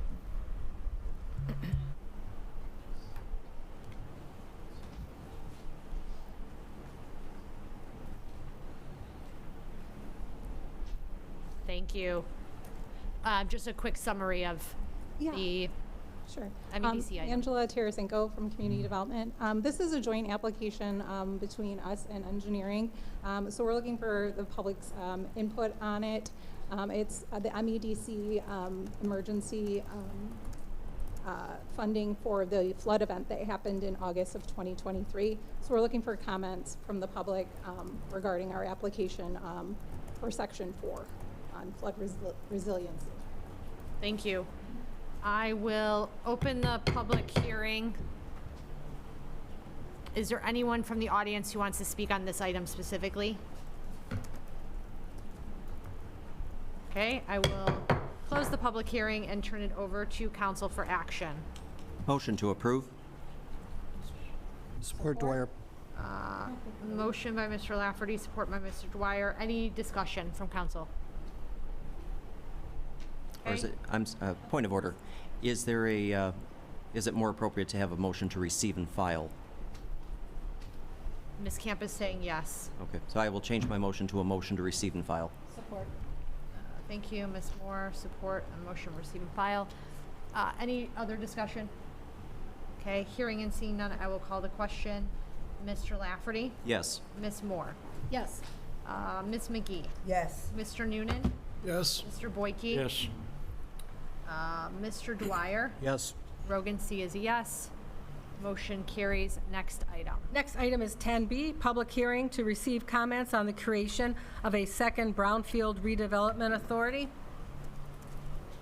Hunter, are you able to speak on this item? Thank you. Just give a brief. Yes, so this will be established alongside with the land bank as a means of essentially streamlining all of the approvals for that. It'll just make things a bit quicker, keep it separate from the current brownfield.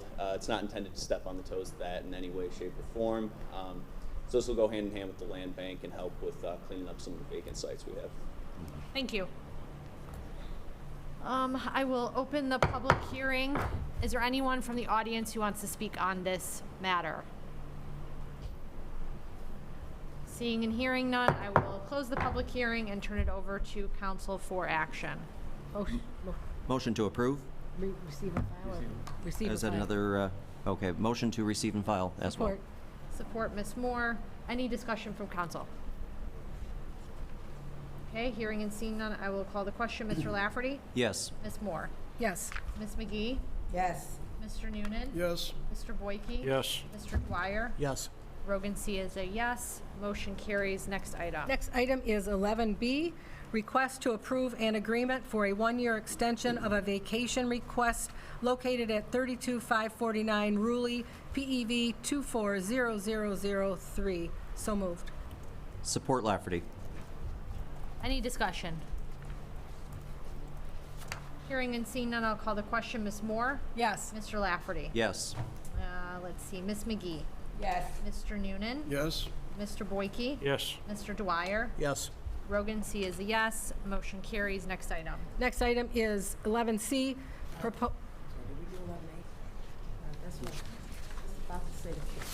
No, I think we skipped it. Okay, sorry, 11A.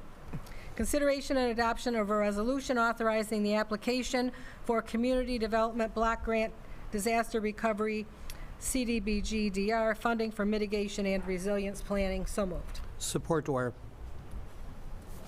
Motion by Ms. Moore, support by Mr. Dwyer. Any discussion?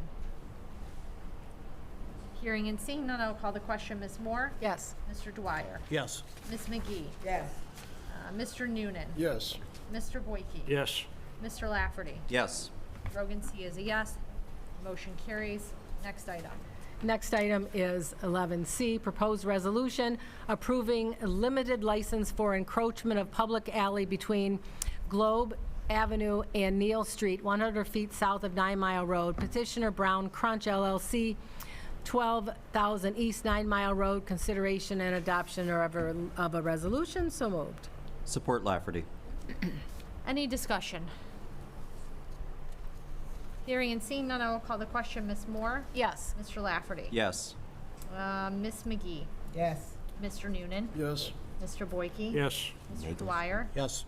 Rogan C is a yes. Motion carries. Next item. Next item is 11D, reconsideration filed 6/12/2026, request of the Police Department to extend the award for license plate reader technology for a second two-year period in a total amount of $132,000. Consideration and adoption of a resolution. 4 votes are needed to approve for a reconsideration. Motion to approve the reconsideration. Support to approve the reconsideration. Any discussion? Yes, please. Actually, No. there's no discussion on a No discussion? reconsideration. Ah. Thank you. We just vote. We'll vote on the reconsideration. Ms. Moore? Yes. Mr. Lafferty? Yes. Ms. McGee? Yes. Mr. Boyke? Yes. Mr. Dwyer? Yes.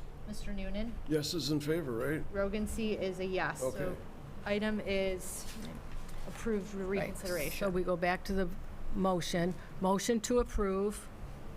Support Lafferty. Then we call the vote. And do we have the item? Do we know? It's just the, It's the same item. Yeah. We just vote on. this. oh, yeah, it's the same item. Thank you. Okay, so the motion to approve was Ms. Moore, supported by Mr. Lafferty.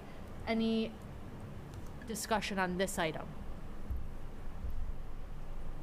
Okay. Hearing and seeing none, I will call the question. Ms. Moore? Yes. Mr. Lafferty? Yes. Ms. McGee? No. I'm sorry? No. Mr. Noonan? No. Mr. Boyke? Yes. Mr. Dwyer? Yes.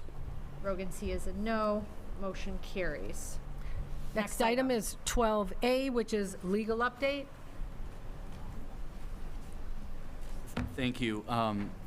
Madam Chair, I was asked to address the issue of the homeless shelter announcement made this week by the mayor's office. You want to take a break for a minute? Yes. Yeah, Motion to recess for 5 minutes.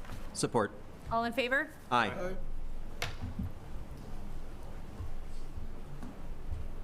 Do I still get my 3 minutes?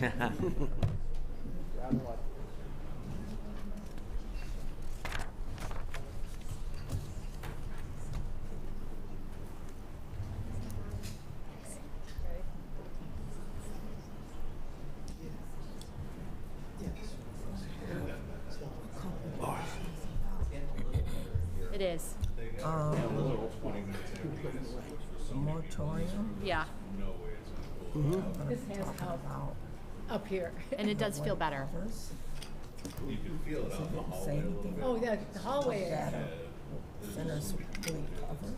Yeah. And it did. How would it interact with the federal policies?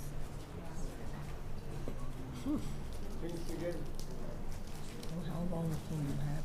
Mark, you want to water? To me, that's the big question. And we have it permanently?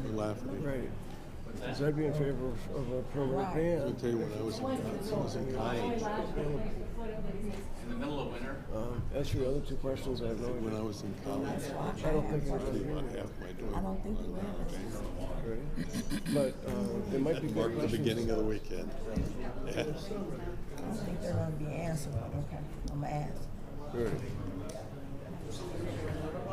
Yeah. Could there be a clerical error? Should this be Nagle Street? Yes, we believe it. I think if we're not going to put What? Yeah, it's cooling off. yes. Yeah, I had to get up for a second. I felt like I was We're not going to open up the contract. just a little. So we could put garbage. I'm not. Well, you're not in favor of a moratorium? No, I'm talking about our, I'm sorry, you know my ADD, correct? Oh. I was talking about the block. Oh, yeah, but we already voted on it. I know. It's done. And you didn't vote, you voted no, that's good. Now, if the mayor wanted to, she could veto it, like lobbyists. Oh.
So I know they're not Twitter. Michael Myers.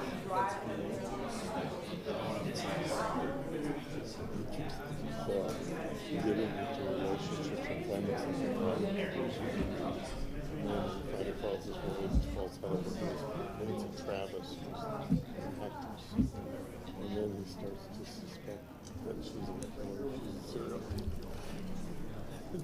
It's goofy. When is that from? Yeah, before you were born.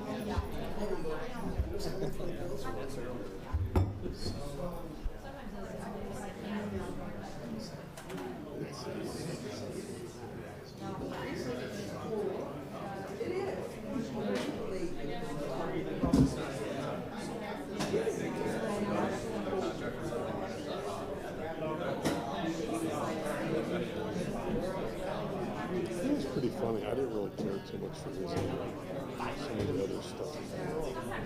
And I've like sometimes used This one I thought was good. Yeah.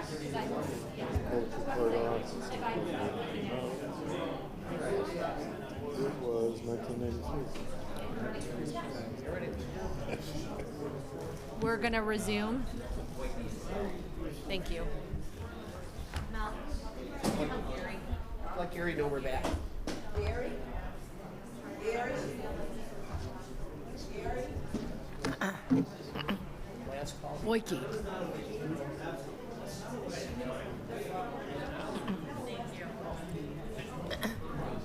Okay, we are on the legal update. Yep. We're going to resume. Thank you. Legal update, Mr. Schroeder. Sure. Thank you, Madam Chair. I was asked to address the legal issues surrounding the closure of the homeless shelter. I think it's known as Friend of the Folks, Father. if you're having additional conversation, it's super distracting. If you could go out into the hallway. Thank you. Go ahead, Mr. Schroeder. The legal issues surrounding the closure of the Friend of the Father homeless shelter in the city of Warren. I guess the mayor's office put out a statement yesterday saying that the council didn't fund or defunded or refused to provide funds to this homeless shelter. We've had multiple committee meetings and addressed this issue in open meetings.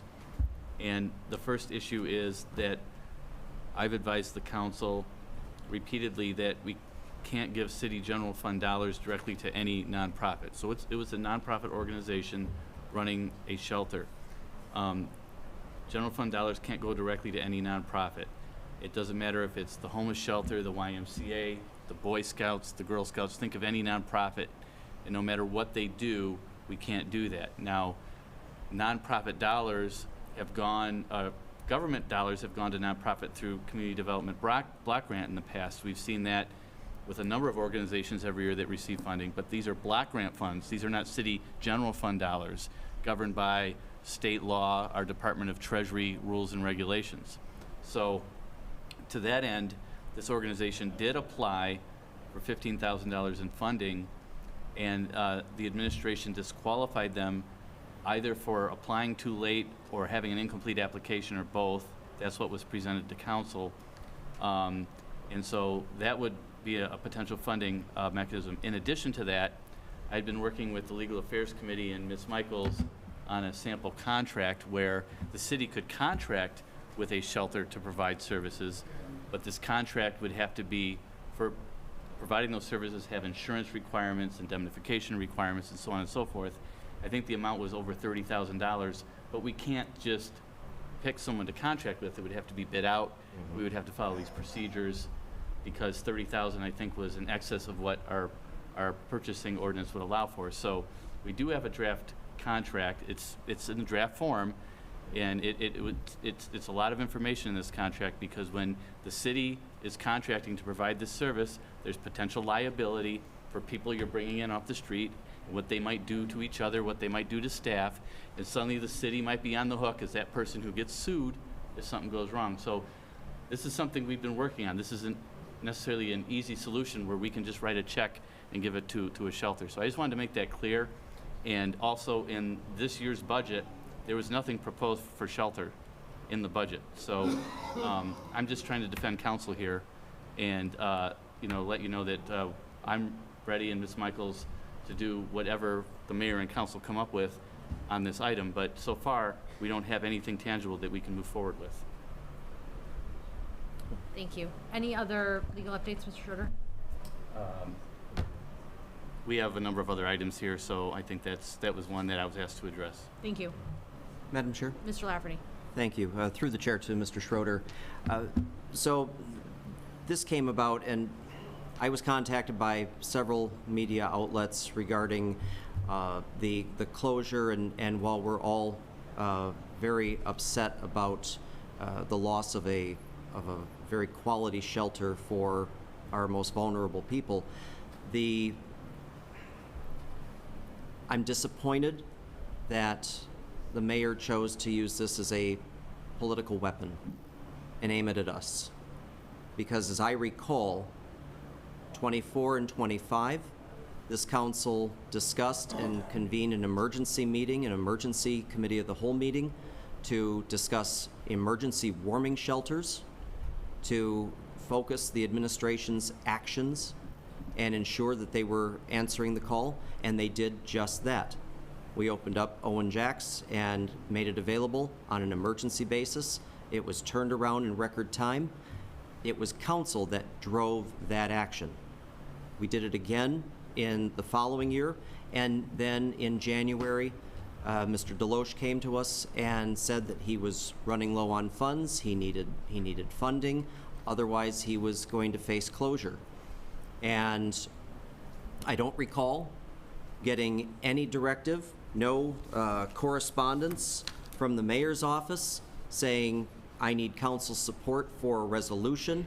I need council support to send a delegation to Lansing, support for a letter to our federal legislators to aid us in not only what's a local municipal problem, but a problem at the county and the state level where everybody needs to provide their share.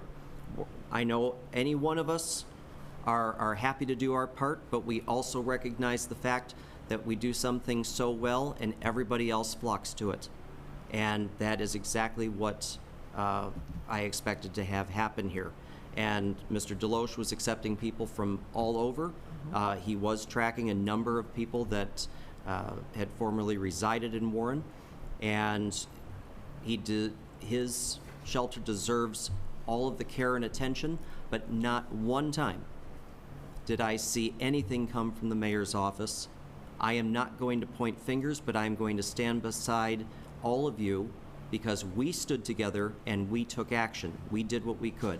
Mr. Schroeder, the legal action that we've taken thus far, with the draft, I would certainly like to see that the latest draft and understand maybe Ms. Moore and I can review that as legal affairs, understand what additional work is required so that maybe it would be in time for the cold winter months, before you know it, are going to be here, and we're going to be dealing with this once again. Homelessness is a problem 365 days a year, but we have critical times when it's most cold and the most warm when we need to address the problem in more of an emergency mode. I'd much rather be prepared. I'd much rather be prepared. Madam Chair? Ms. Moore. And I think at the same time we were having these discussions, we all realize this is a county problem. It's not just us. But what has happened is everyone in the county, other police agencies, all kinds of folks were bringing folks that needed to be housed and dumping them in Warren. And it doesn't sound right, dumping them, but that's basically what they were doing. They were bringing their people from other cities and bringing them here. I think there needs to be a cooperative effort to countywide. We have to talk to Sterling Heights and everybody else that's bringing their homeless people here and talk to the county executive, and maybe together we can come up with an answer. Yeah. I have talked to a couple nonprofits that would like to work on something, and I can talk to you later about that. But I think that they have been turned down in the past. They've offered to work with the city, but they've been turned down. They had quite a lot of money. So we'll resurrect those conversations in the future, I think. We've kind of been sitting waiting for the administration to do something, not done it. So I guess we'll have to take it over again. So, thank you. Anything further, Mr. Wagner? No, Mr. Schroeder has Yes, explained the position eloquently as always. So between legal affairs and a recommendation to council, I expect this to be resolved. Thank you. Any other discussion? Ms. McGee? I just wanted to say that, I've seen this city council support Friend of the Father. I wanted to thank them. Councilman Boyke and Councilman Noonan and Councilman Lafferty, I really appreciate you speaking up for them. Mr. Ray Deloche, he did all he could to make sure he take care of the people of Warren, and over 90% of his people came from the city of Warren. And it was a plus for even our libraries, so they wouldn't have to hold the homeless in the cooling months. So I'm glad you decided to come up with something. Hopefully our mayor will agree to it so that we can get the help we need. Madam Chair? And Ms. McGee, you bring up a point that I'm glad you did, because the inaction from the mayor's office, where she was enabled to take no action. As Ms. Moore said, we're going to take the lead. So the ball will be in her court. We're going to take the lead. We're going to pass the appropriate legislation here. She'll have the opportunity, if she disagrees with it, she can veto it. and then we'll stand united and override. Appreciate it. Anything further? Okay. Any other discussion? And there's no motion here to receive and file. Motion to receive and file. Support. All in favor? Aye. Any opposed? Next item. 12B, resolution of intent to create and provide for the operation of a second brownfield redevelopment authority for the City of Warren pursuant to and in accordance with the provisions of Act 381 of the Public Acts of the State of Michigan of 1996 as amended. So moved. Support Lafferty. Discussion? Discussion. Mr. Schroeder. Just to clarify, council passed the resolution of intent at the last meeting.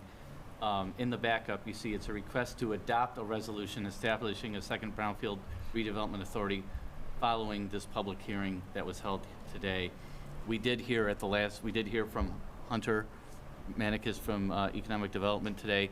At the last meeting, we did hear from Emily Dorr, the former director of the State Land Bank Authority and current consultant to the State Land Bank. We also heard testimony that the development director for the State Land Bank has been recommending this. We also have a resolution from the City Land Bank requesting it. And this would really help with what we call the scattered vacant lots in Warren that we want to redevelop, and helping use the Brownfield Act to give developers incentives to do that through the land bank. We're going to tie this all together and hopefully redevelop up to 300 lots in the part of the city that needs it the most. Thank you. Any other discussion? Okay, I will call the question. Ms. Moore? Yes. Mr. Lafferty? Yes. Ms. McGee? Mr. Noonan? Yes. Mr. Boyke? Yes. Mr. Dwyer? Yes. Rogan C is yes. Motion carries. Next item. Next item is 12C, Council Secretary Mindy Moore, discussion and a request for temporary moratorium on data center facilities. So moved. Support Dwyer. Discussion, Ms. Moore. Thank you. I have a lot of information on data centers and the opinion of the Detroit Regional Chamber and the Michigan Chamber Foundation, but I'll just read what I have as my backup for the audience and those that don't have the information. On July 3rd, severe storms caused widespread power outages affecting over 300,000 homeowners and businesses in the region. Warren was hard hit with over 60 power lines down. Some homeowners went several days without power. Warren has historically experienced disproportionately severe power outages due to aging infrastructure. Any proposed data center facility would place a tremendous additional strain on the electrical grid. A moratorium is needed to get ahead of potential data center proposals before Warren has ordinances in place to address facilities that consume enormous amounts of electricity. There are lots of other things that we have to address other than just what I read, but my request would be to direct legal counsel to prepare and present for council consideration a resolution establishing a temporary moratorium on the acceptance, processing, approval, and development of new data center facilities and similar technology-related industrial uses within the City of Warren.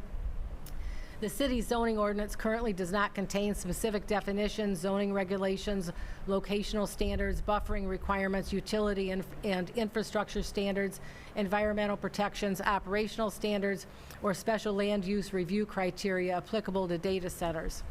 A temporary moratorium is necessary to preserve the status quo, to allow the city to evaluate and adopt appropriate zoning ordinance amendments to address these uses and their potential impacts on land use compatibility, public utilities, including electricity demands, infrastructure capacity, noise, energy consumption, and environmental considerations.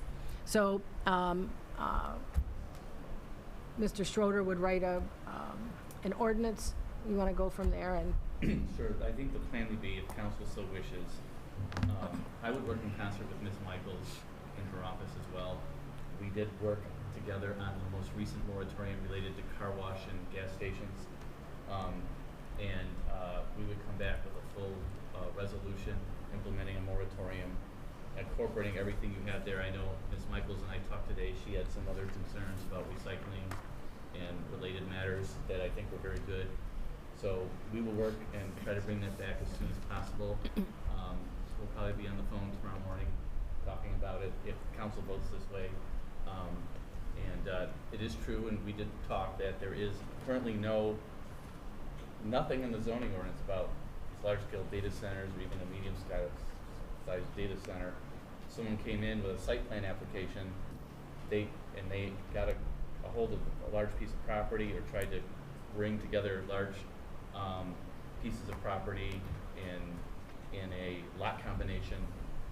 The city might be defenseless as to turn it down because we don't have that in our ordinances. So I would recommend it. I normally don't try to tell the council how to vote on matters of public policy, but I think there's a huge risk for the city if this isn't addressed in the zoning ordinance, and this is a fast-moving area. I was at the Mackinac Policy Conference this year with the Detroit Regional Chamber, and I was sitting in several sessions on this, and there were some people that think that local government shouldn't have this control, and so we have it now. I would recommend it for now, just to protect the city. Madam President. Mr. Noonan, then Ms. McGee. Yeah. I admire what you've written up, Council Secretary Moore. Very good work. I think two of the concerns that are sort of environmental is water rates going up and electrical rates going up. And if it could be written into the final ordinance that that any data center, if it were built, would have to make sure that they provide their own electricity and they don't interfere with the water rates of the citizens. That would be a good thing. And just to be clear, what the moratorium will do is not allow any data center to move forward that fits the definition. And the ordinance will be written over the course of, this would have to be a year. This is an undertaking. Sure. So Ms. Michaels and I will have to talk about how this is going to get done, who's going to, planning will have to be involved. Right. There may need to be an outside consultant, and we may have to move fast on that. So all those things can be taken into consideration, but we want to come back at the next meeting with a resolution to get this locked down so that process can start. Is there any idea as to how long the duration of that could be at this point? Well, I think that we have to do it within a year. The strong recommendation from the experts, the legal experts, and is that, a moratorium shouldn't last longer than a year because, otherwise you're interfering with land use rights. People own property.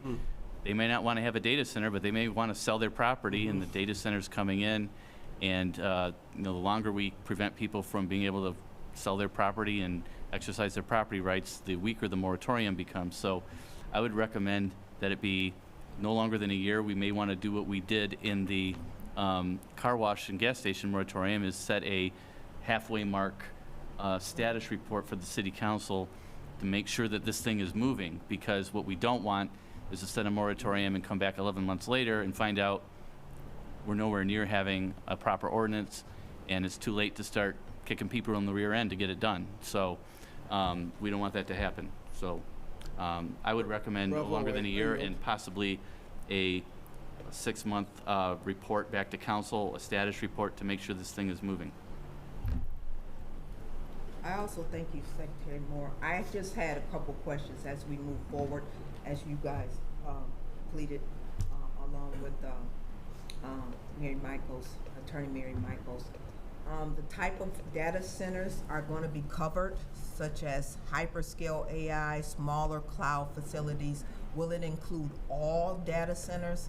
That would be a question, as you move forward. And then how would the moratorium interact with federal policies or pending legislation? So first of all, I know you don't know. No, I can answer that. The resolution that would come back we would have a definition of a data center in there. Okay. There are numerous communities that have recently passed these moratoria. Okay, so we will have a working definition of what those facilities are. pending federal legislation at this point in time will have no effect on, that I'm aware of, on our ability to zone and have local control. Okay, but at the end of the day, we're going to have to define what these facilities are, regulate all of these issues, environmental, energy, water, recycling.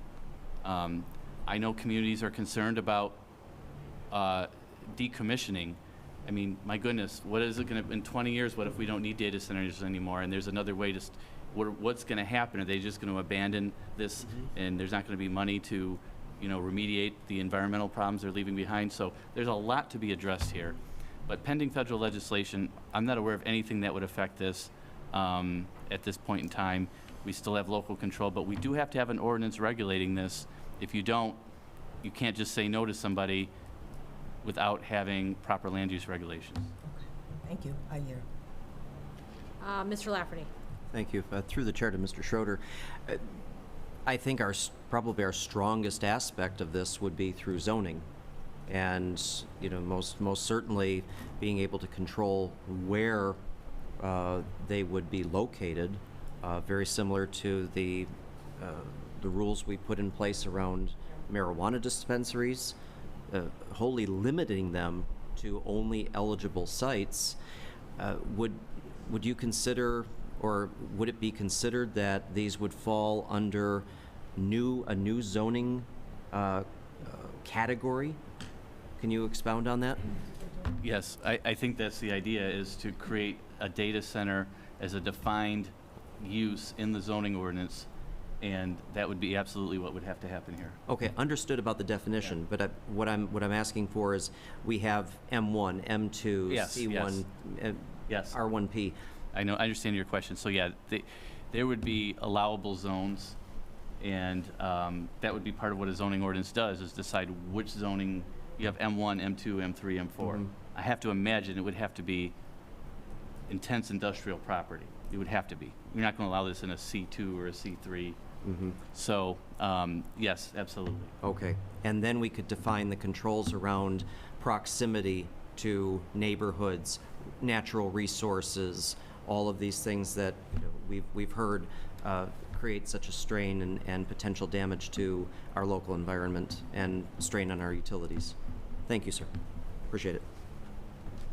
Any other discussion? Okay, I will call the question based on Ms. Moore's stipulations in her motion. Ms. Moore? Yes. Mr. Dwyer? Yes. Mr. Lafferty? Yes. Ms. McGee? Yes. Mr. Noonan? Yes. Mr. Boyke? Yes. Rogan C is a yes. Motion carries. Next item. Next item is 12D, veto filed 6/26/2026, request to approve a one-year contract extension with Capital Relations through June 30th, 2027, in the amount of $74,400, consideration and adoption of a resolution. A motion to override the veto Support to override the veto. with discussion. Discussion, Ms. Moore. Thank you. First off, I think the veto is improper because Capital Relations was notified that their contract was extended, which would make the veto null and void. But aside from that, when we approved this contract on July 8th, 2025, we extended the contract to give the administration time to form an RFP for lobbying services. That was never done. Never done. We extended the contract, whatever date we did, in June, because we're in the middle of the legislative spending negotiations in Lansing, and we certainly didn't want to change horses in the middle of that because we had too much on the line. We did get about $583,000 at the last minute. So I just think it's just boggles my mind that the mayor has vetoed this based on the fact that we didn't do an RFP. Council has no ability to form an RFP, to run an RFP, and this was sent we have a copy sent to the mayor to issue a request for proposal for government affairs services. The mayor was given that task July 8th, 2025, and it was done. And now she's vetoing our action because we didn't do an RFP that only she can do. I mean, it's just beyond.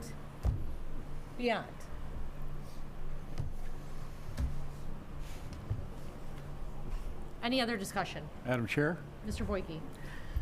I want to read from my phone here what I put together on this. For the council people that voted no on it, I suggest you watch the July 8th council meeting. There were numerous questions asked by Councilman Noonan and Ms. McGee. Councilman Lafferty answered a lot of them, including our attorney, Jeff Schroeder. So on July 8th, the Warren City Council approved a resolution extending the capital relations agreement while directing the administration to issue a request RFP. That resolution reflected the council's commitment to ensuring a competitive procurement process. The administration had nearly a full year to comply with that directive. No RFP was ever issued. Now, after failing to carry out the council's explicit request, the mayor has vetoed the council's action by citing the very absence of an RFP that the administration itself chose not to issue. It is fundamentally unfair to fault the council for a procurement process that only the administration had the authority and responsibility to initiate. If the mayor believed an RFP was legally required, the proper course of action was to issue one when directed by council in 2025. To ignore that direction for a year and then use that for omission as a basis for a veto. The council has consistently demonstrated support for transparency and competitive procurement. It cannot, however, be held responsible for the administration's failure to implement the council's previously adopted resolution. The question before us is not whether an RFP is appropriate, it is why the administration failed to issue one after being expressly directed to do so. The mayor should not be permitted to benefit from the administration's own inaction by using that failure as justification for vetoing the council's decision. For those reasons, I support overriding the veto and expect the administration to promptly issue an RFP. I'll yield back. Thank you. Any other discussion?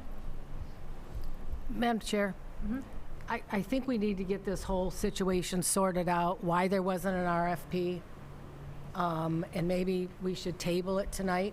We have another meeting to deal with the, this issue, and I think we should table it now to figure out why an RFP wasn't done. Is there some problem that she can't read? She's not looking at what we send over? I have no idea. She has a tremendous amount of time, it seems, writing vetoes and running that AI machine she's got with blah, blah, blah, blah, blah emails. It just, I mean, it's just horrible to read these things sometimes. But we need to figure it out, what's going on, why it wasn't done what we asked to have done. And I know a lot of you don't like our lobbyist. The mayor herself has said she never met him. Well, the lobbyists go to people in leadership roles. That's who they go to when they're lobbying to get things done, not people that are irrelevant at the time. They go to leadership. And those are the people we can't get to. I can pick up the phone and call a lot of people, but I can't get to leadership. But I got to leadership this time. We were able to sit down. Now, we didn't get what we wanted, all of it. That happens. Very few people got what they wanted this year because the pool of money was shrunk unbelievably. But still, and I know the mayor doesn't like our lobbyist. Angela, you don't like our lobbyist.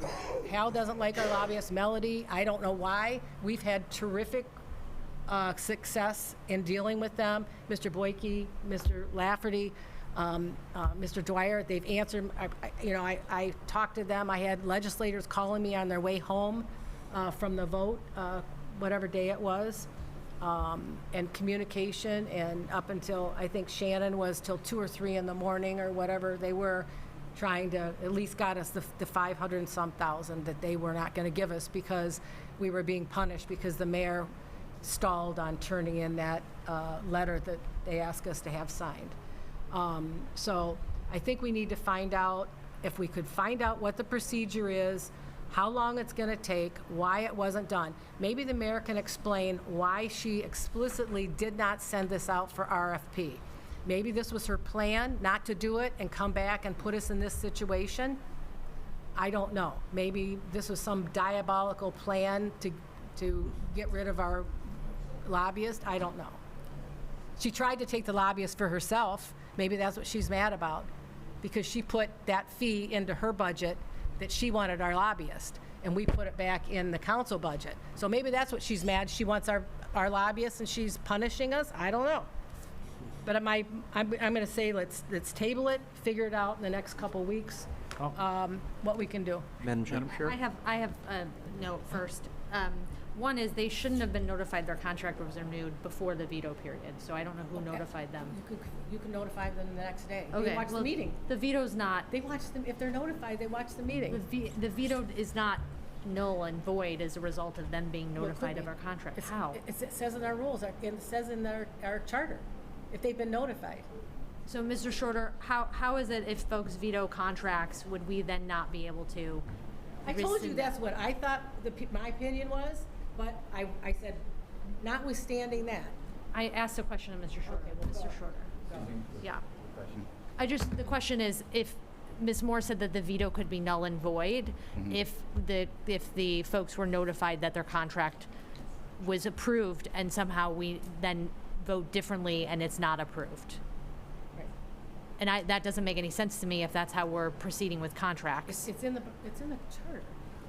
Ms. Michaels, will you look up in the charter? I'm asking Mr. Well- Shorter, Ms. Moore. Go ahead, Mr. Shorter. I think, let's do this on it. We will come back with an answer on that one.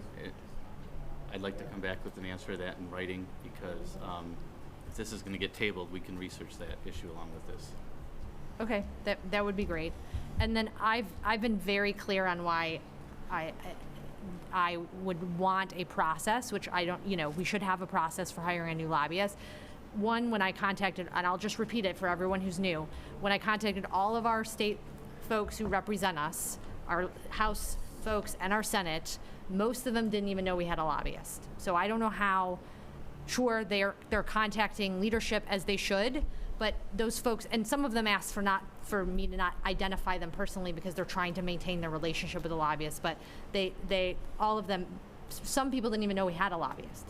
So I don't know how the people in Lansing who are supposed to be fighting for us specifically don't know that we have a lobbyist.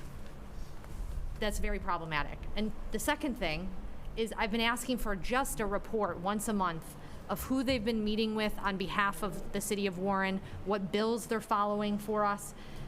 I keep getting redirected. Mr. Boyke, I appreciate this, that they send a report, they send a basic municipal update that tells us what is happening for municipalities statewide, not what is happening for the city of Warren.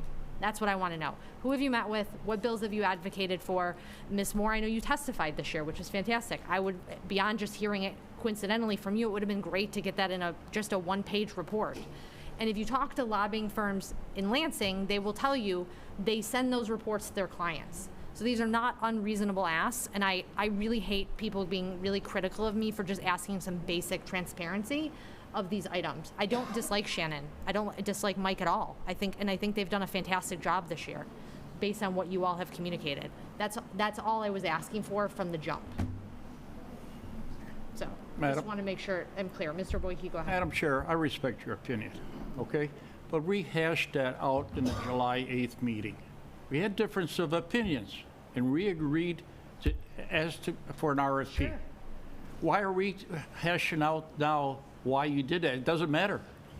The issue here is no RFP was issued. Now, we don't have a lobbyist Do you expect her to put an RFP up? I doubt it. We're going to have to fight her. So we're without a lobbyist, correct? We have not. No, they have a contract. We haven't voted to veto the item. Well, you're going to clear that up, but that's for Mr. Schroeder to clear up.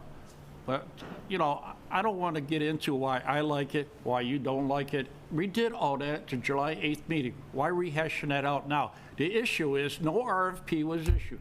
Understood. And if it was issued, we wouldn't have this argument, or discussion, I should say, not an argument. Correct? Yeah. And that's it. And, I respect your opinion, and everybody else's here. You're entitled to it. But again, like I says, we wouldn't be here if the mayor did her job, her administration. Understood. I'll yield back. I also would love some, we hired Mr. Schroeder with a committee of people. That is an option as well, that we can explore in professional services. It's in our purchasing agreement, and we've changed that, so that's. That was for legal services specifically? It's not, I think it doesn't say anything about professional services, just legal It was services. just legal services, yeah. But I just would say that if council does this, the administration should be sending back a correspondence to council saying, we were establishing the RFP, and then council would appoint a member to sit on that RFP too. But council cannot initiate an RFP in any way, shape, or form. It has to be done by the administration, or there's no inherent power of the council to initiate that process other than to make this request. Or change the purchasing agreement to include Or change the lobbying. purchasing ordinance to, Include lobbying services. yeah.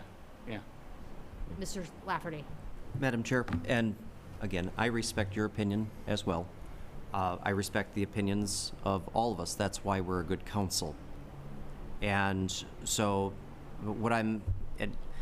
there seems to be some height to this item, and I agree. We did hash this out a year ago, but we're in a situation right now. I know Ms. Moore is considering tabling this item, but we are also in a situation where we have some ambiguity as to the status of the contract. We can also do with the contract as perhaps a tactical stopgap. If everyone would agree to a month-to-month continuance of the contract while council and administration met out the differences, get this to an RFP, it buys us enough time to get to an RFP process, allow the RFP committee to do their work, make a recommendation to city council, and at such time, if somebody else is recommended and they come in with a better price, better product, whatever the case is, we will consider it at that time. But what I don't want to see is, simply because we have some elevated opinions here tonight, is to have us at a disadvantage politically within the Lansing climate right now. I don't want to see that happen. So what I'm suggesting again is, and perhaps through Mr. Schroeder or Ms. Michaels, looking at the contractual language, I don't have the contract with me at the moment, to know if we have a month-to-month option that we can exercise. And if we do exercise that provision, it at least buys us enough time. It keeps Shannon and Capital Relations in our employ until a decision is made through our procurement process. So I'll offer that. Thank you, Madam Chair. Ms. Moore, do you want to make your tabling motion? Yes. I did make my tabling motion. Okay. Discussion was Madam Chair, I just had a question. How soon will we have if we decide to table, will we have that? Ms. Moore made the tabling motion. I'll support to table. I will call the question to table. Ms. Moore? Yes. Mr. Lafferty? Yes to table. Mr. Noonan? No. Mr. Boyke? Yes to table. Mr. Dwyer? Yes to table. Ms. McGee? No. Rogan C is a no, but item is tabled. See.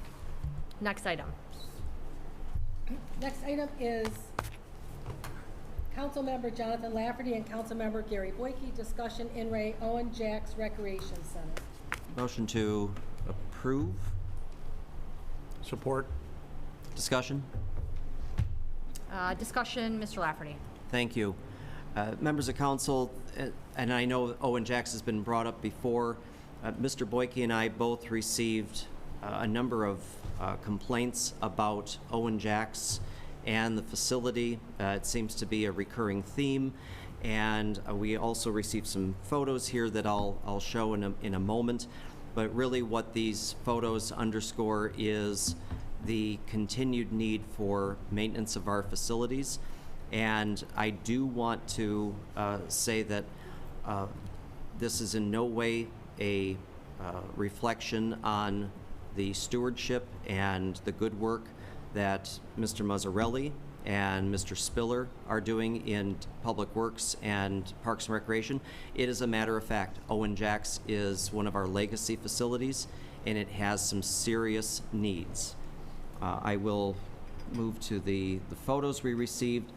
With some of the bad weather we had over the July 4 holiday, there are significant leaks in the roof.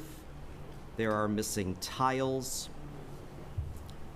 There are puddles on the floor which are being mitigated as they occur. Additional missing tiles, stained tiles, water running down the walls, water running near and down the steps, and there's another picture there. Okay, so that's what we have seen through the photos that were provided to us, and I do want to ensure that we have those concerns addressed. The immediate need is to ensure the health, safety, and welfare of residents and guests that are leveraging this facility.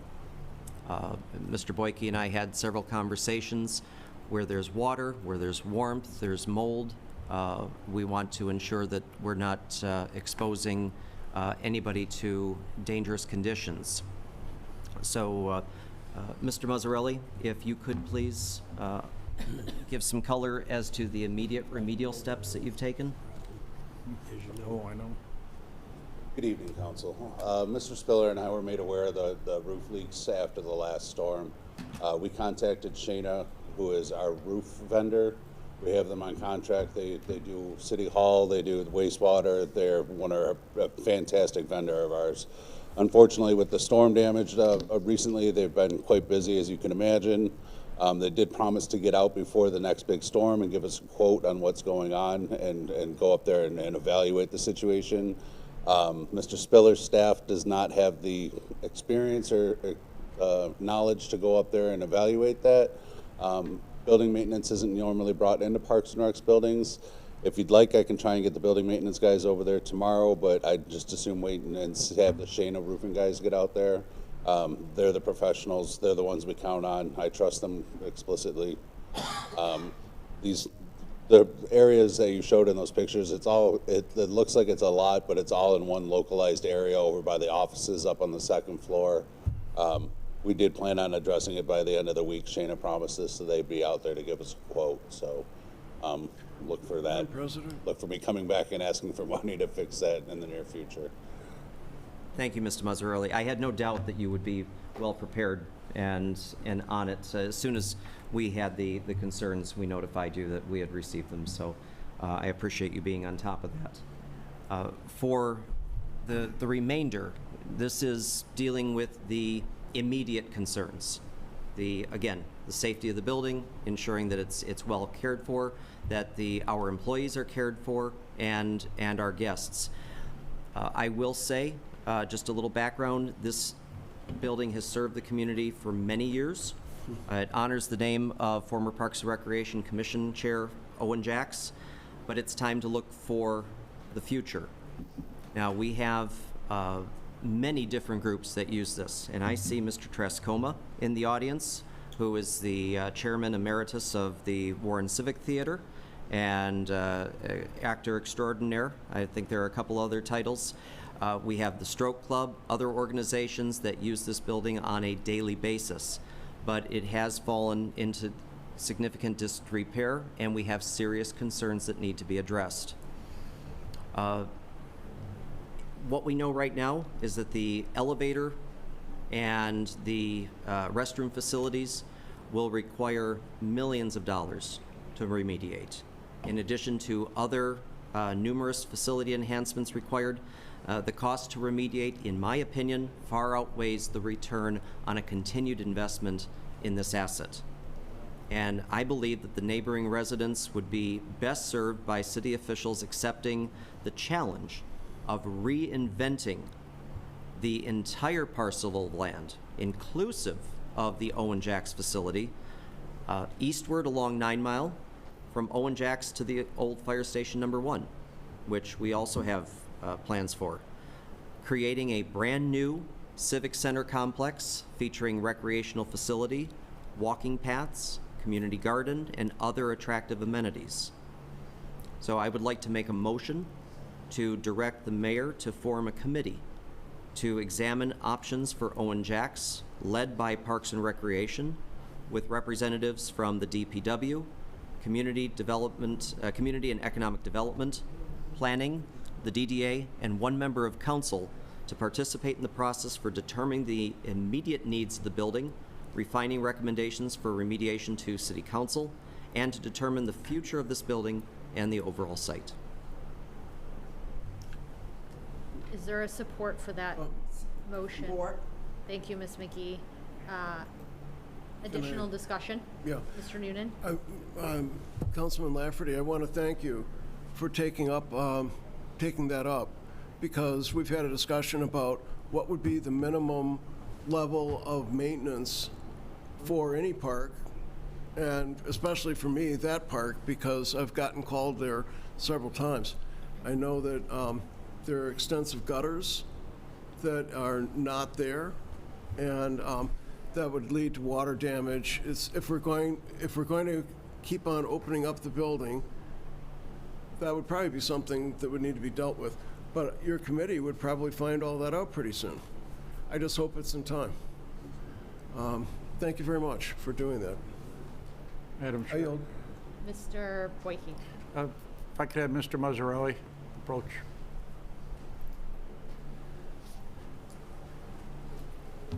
Yes. I don't like using the word mold, because it's not confirmed. I don't want people to panic, all right? But can you give us a little bit more information where the leak is? Because sometimes, you could have a leak 50 feet away. It could be leaking here. That's why I called in the experts. It looks to be over the office area and the stairs. That building, like I told, I've explained to you for the last 2 years, that building has so many more problems than what was even expressed here tonight. Okay.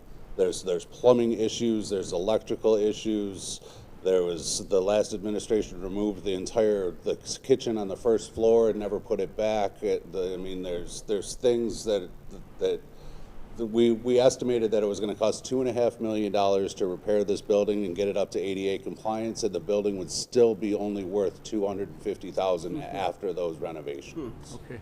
And also, does the elevator have a pit underneath it when it's on the first floor? It does not. Okay, so no water is coming from the shaft. Correct. Right. I wouldn't put that box of paper in that elevator and take it upstairs and trust that it's going to make I it. appreciate your time and enlighten us. I appreciate that. Thank you very much. Any other discussion? Okay. I will call the question on Mr. Lafferty's motion. Mr. Lafferty? Yes. Ms. McGee? Yes. Mr. Noonan? Yes? Ms. Moore? Yes. Mr. Boyke? Yes. Mr. Dwyer? Yes. Rogan C. is a yes. Motion carries. Next item. Thank you. Next item is 12F. Appoint Michael Assessor to the Zoning Board of Appeals, moving from an alternate position to a full board position with a term expiration of September 2029, and to appoint Kayla Provaznik and Sean Bell to alternate positions of the Zoning Board of Appeals with a term expiration of September 2029. So moved. Support Lafferty. Support Mr. Lafferty. Any discussion? Hearing and seeing none, call the question. Ms. Moore? Yes. Mr. Lafferty? Yes. Mr. Boyke? Yes. Ms. McGee? Yes. Mr. Noonan? Yes. Mr. Dwyer? Yes. Rogan C is a yes. Motion carries. Next item. Next item is 12G, Michael Grzewski versus City of Warren, Macomb County Circuit Court, case number 26000931NO. Motion to settle pursuant to the terms discussed in closed session. Support Lafferty. I will call the question. Ms. Moore? Yes. Mr. Lafferty? Yes. Ms. McGee? Yes. Mr. Noonan? Yes. Mr. Boyke? Yes. Mr. Dwyer? Yes. Rogan C is a yes. Motion carries. Next item. Next item is 12H.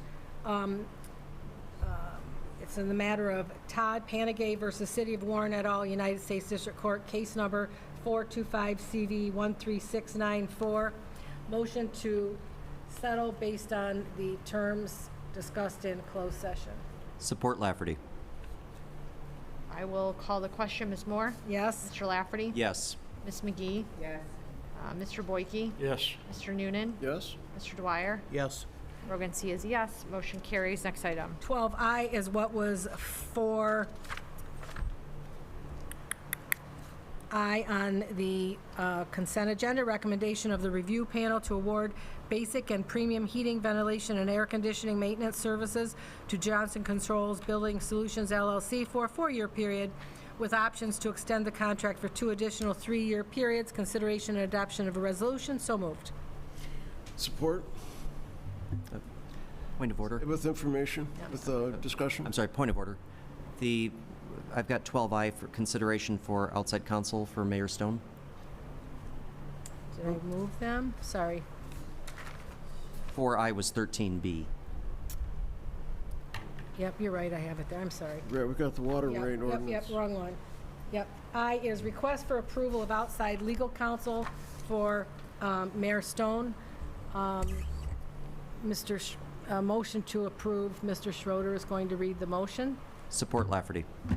Thank you. The motion is to approve outside legal counsel for the mayor in case number 5:26-CV-11639 in the United States District Court for the Eastern District of Michigan, subject to the following.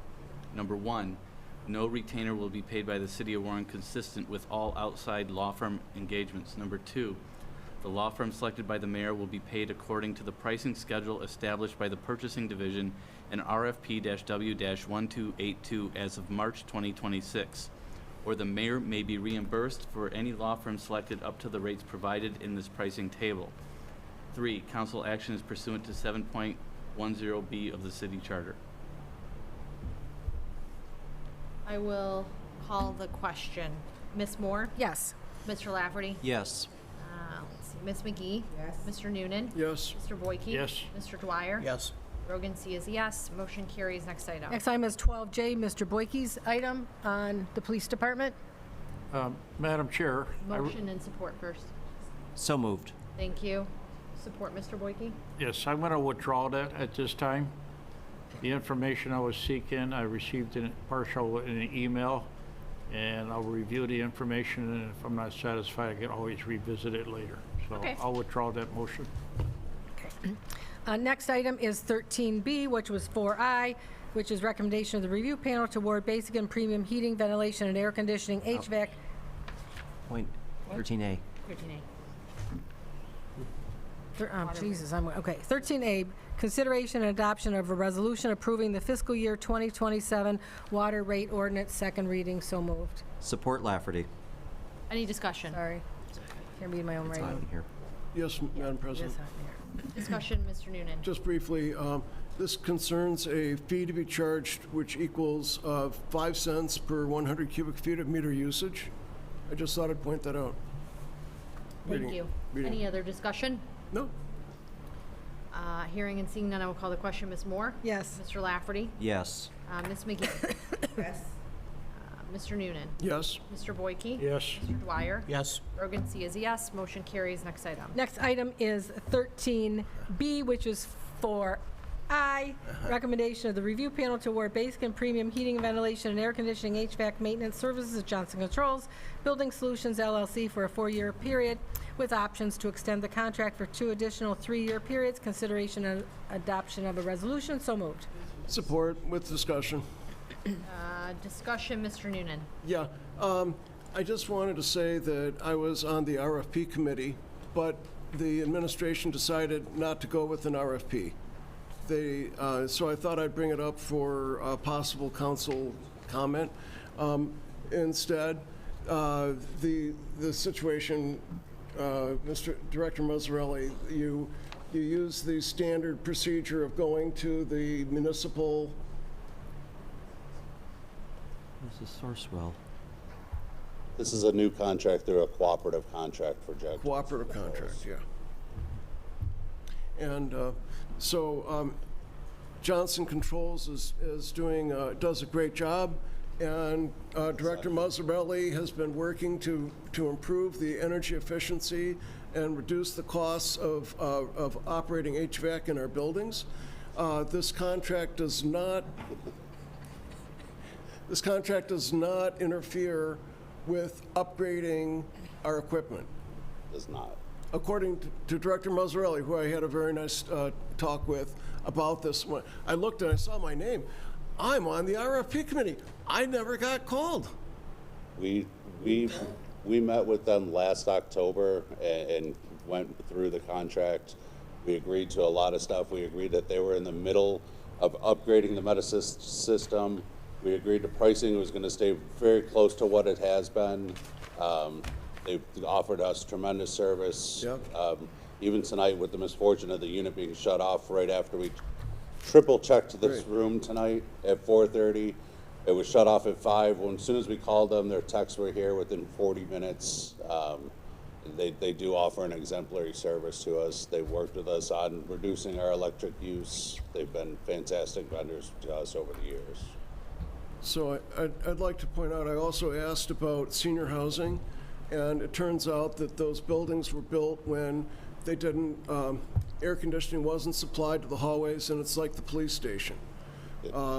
Also, the ice rink has equipment. Chiller in the basement. Yeah. A chiller in the basement, in case anyone didn't know. And that finishes everything I had to say. Thank you so much. I hope you didn't stick around for this conversation. It was very important to me that this get on the agenda today. Well, there you go. Mr. Lafferty. Mr. Mazzarelli, please, one question. The coverage indicates 28 city buildings. Are there any buildings that they do not cover that are covered by another contract? This contract is not exclusive, so we do use a couple contractors. I know wastewater has another contractor that does some of the work just because they're specialty type units. But for the majority of the city buildings, it's Johnson Controls. Okay, thank you. Any other discussion? Hearing and seeing none, I'll call the question. Ms. Moore? Yes. Mr. Nguyen? Yes. Let's see. Mr. Lafferty? Yes. Ms. McGee? Reasonable Yes. rule. Mr. Boyke? Yes. Mr. Dwyer? Yes. Rogan C is a yes. Motion carries. Next item. Next item is audience. Members of the audience who would like to address City Council this evening can do so by filling out an audience form over on that side table. You have 3 minutes. Mr. Vanderlinden, you are up.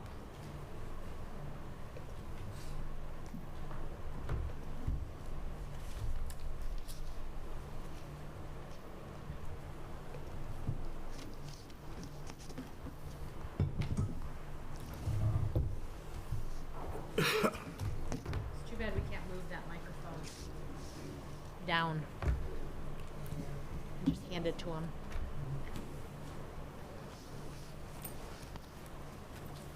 Actually, probably could.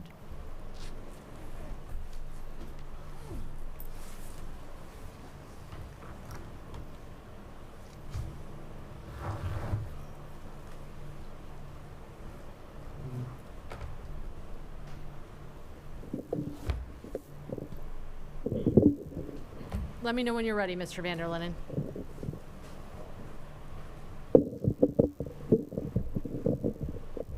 There we go. Look at that, Hercules.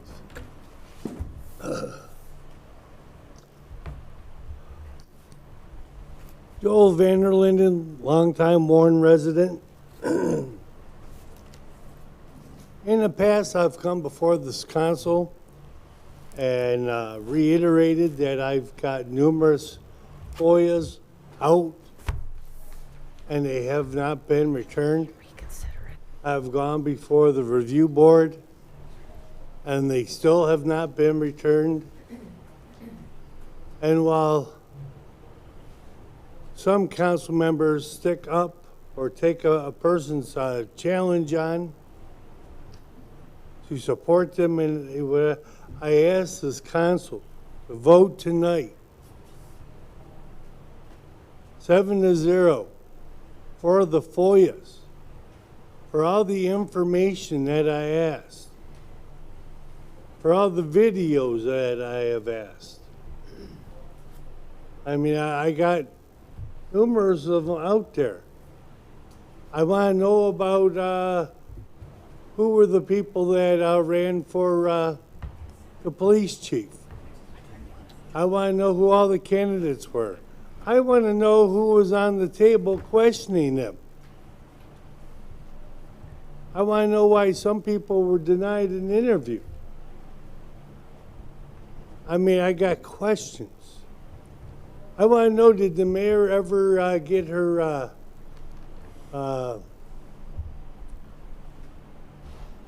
her candidate payment form thing put in Mount Clements? What was it called? Campaign finance. You get old, your brain goes. Last time I looked, when I could see, she was 3 months late and had a $500 fine. Is this acceptable by the council? 1 minute, Mr. Vanderlinden. And the other thing I want to talk about is nepotism. There's a lot of nepotism, and a lot of you know all about it. Now, when I worked here under Mayor Fouts, the couples or whoever had a choice. Who stays, who goes, or he picks. What do we do with all these girl situations? I mean, doesn't the mayor's girlfriend work here now? Doesn't some of her people that work at the desk have her husband and son working here now? Are they even qualified to work here? I mean, 10 seconds. Last thing I knew is that a custodian and being a building inspector are two completely different things. Thank you. Have a blessed day. Thank you. That is the end of. You can. You didn't call last call. I know. Gloria wasn't here. I saw her. She wasn't gonna wait. It's fine. Don't worry about it. Thank you. Okay. Aaron Mueller, you have 3 minutes. Thank you. I'm just wanted to say that I'm extremely disappointed in the outcome of the Flock vote. I'm really happy that it was reconsidered, but considering the overwhelming communication from the people and for it to still get, the contract to still get extended was honestly unbelievable. I don't know why the 4 of you voted yes, and I would very much like to know. Everyone has different opinions on everything, and one of the best things about being human is being able to talk to each other and learn about everyone's views and differing opinions and have an open discussion. I don't think anyone is inherently a bad person. I don't think anyone is inherently evil. I think that kind of behavior is learned or instilled through an environment. And I just would really like to have honest discussions with the 4 people that voted to extend the contract. So I can better understand your views on this issue and lots of other issues. And I think that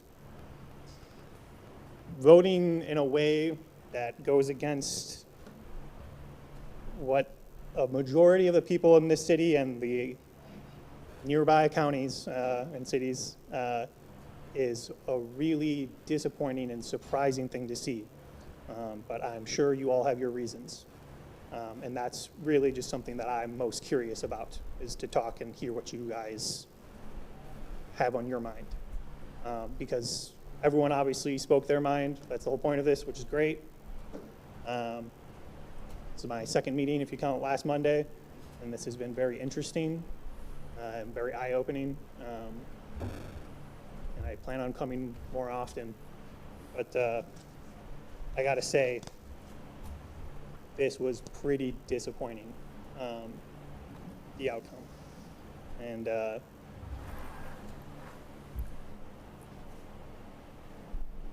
I look forward to talking with all of you more on a more frequent personal basis. Thank you. Thank you. That is now the end of audience. Next item. Council response to audience. Anyone have anything? No, ma'am. Motion Madam to Chair. adjourn. Mr. Lafferty? Mr. Mueller? I'm sorry, Mueller. As your district representative and neighbor, I welcome the opportunity to speak with you. Any other responses? Okay, next item. Motion to adjourn. Support Dwyer. All in favor? Aye. Any opposed? No.